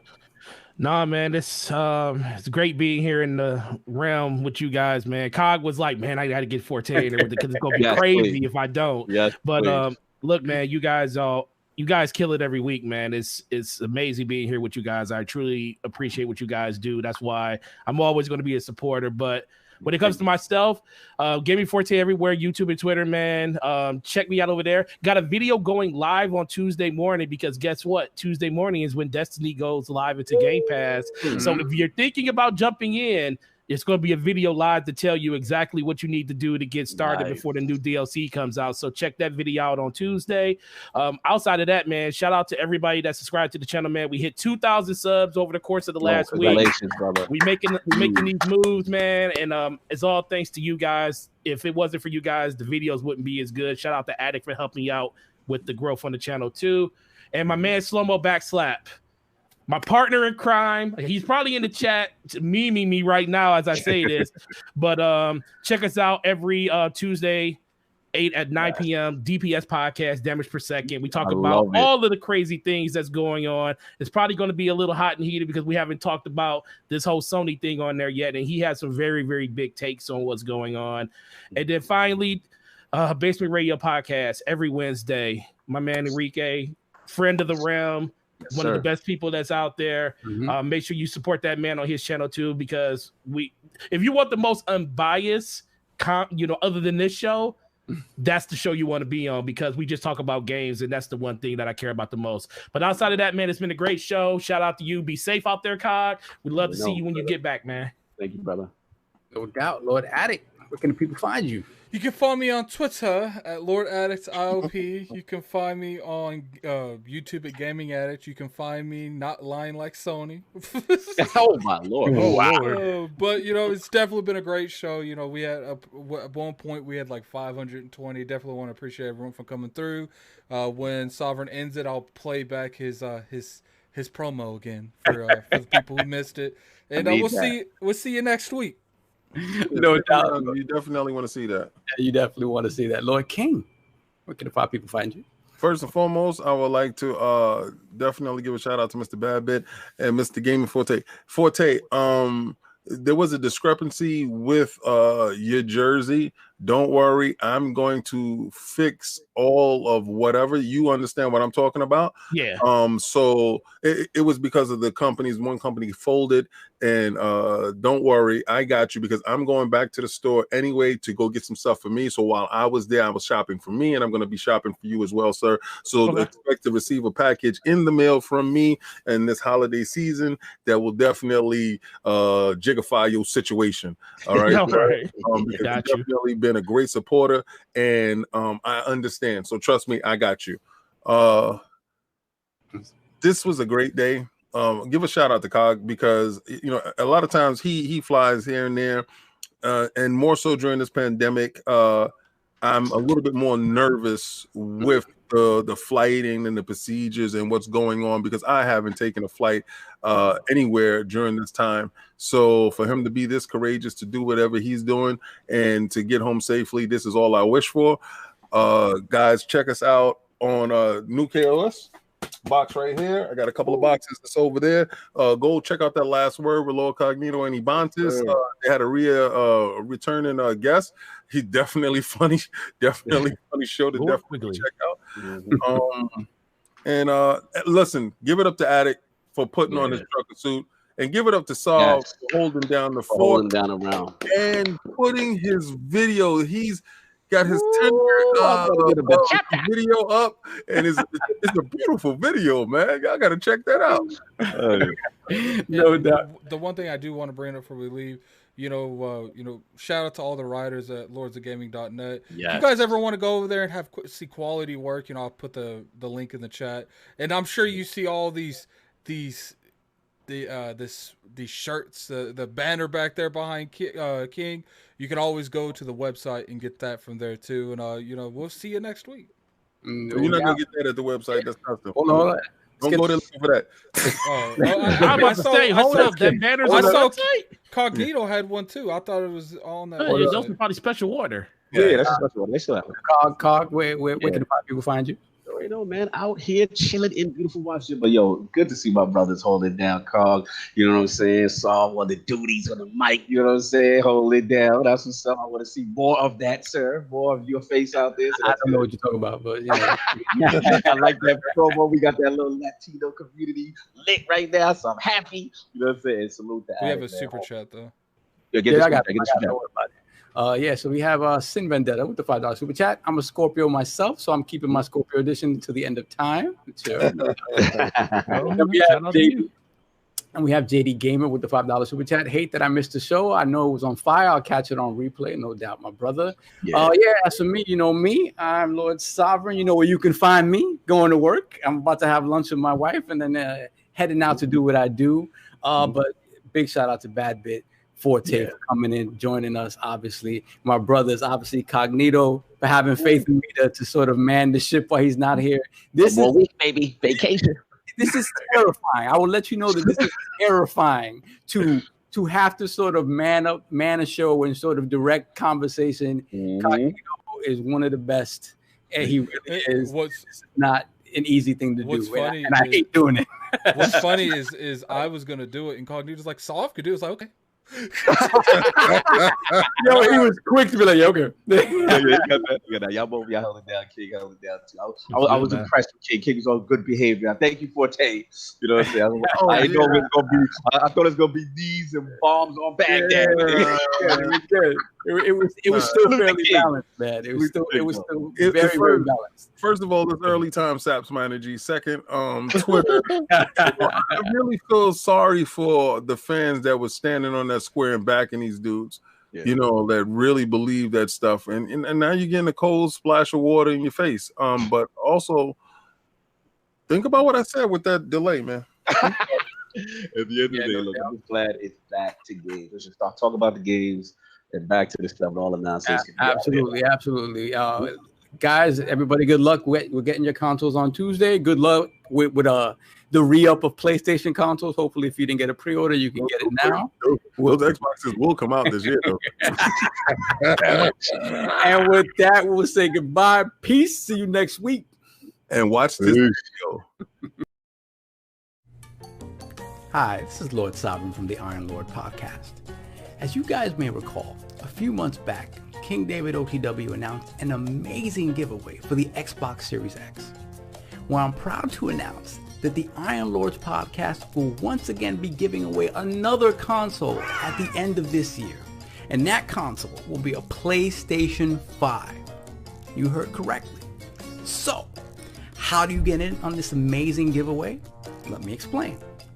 If you're already a member of the realm, you're good to go. If you support us either on Patreon or YouTube, you already have a ballot to win this amazing console. And if you support us on both platforms, you have 2 ballots to win this amazing console, as you also have 2 ballots to win an Xbox Series X.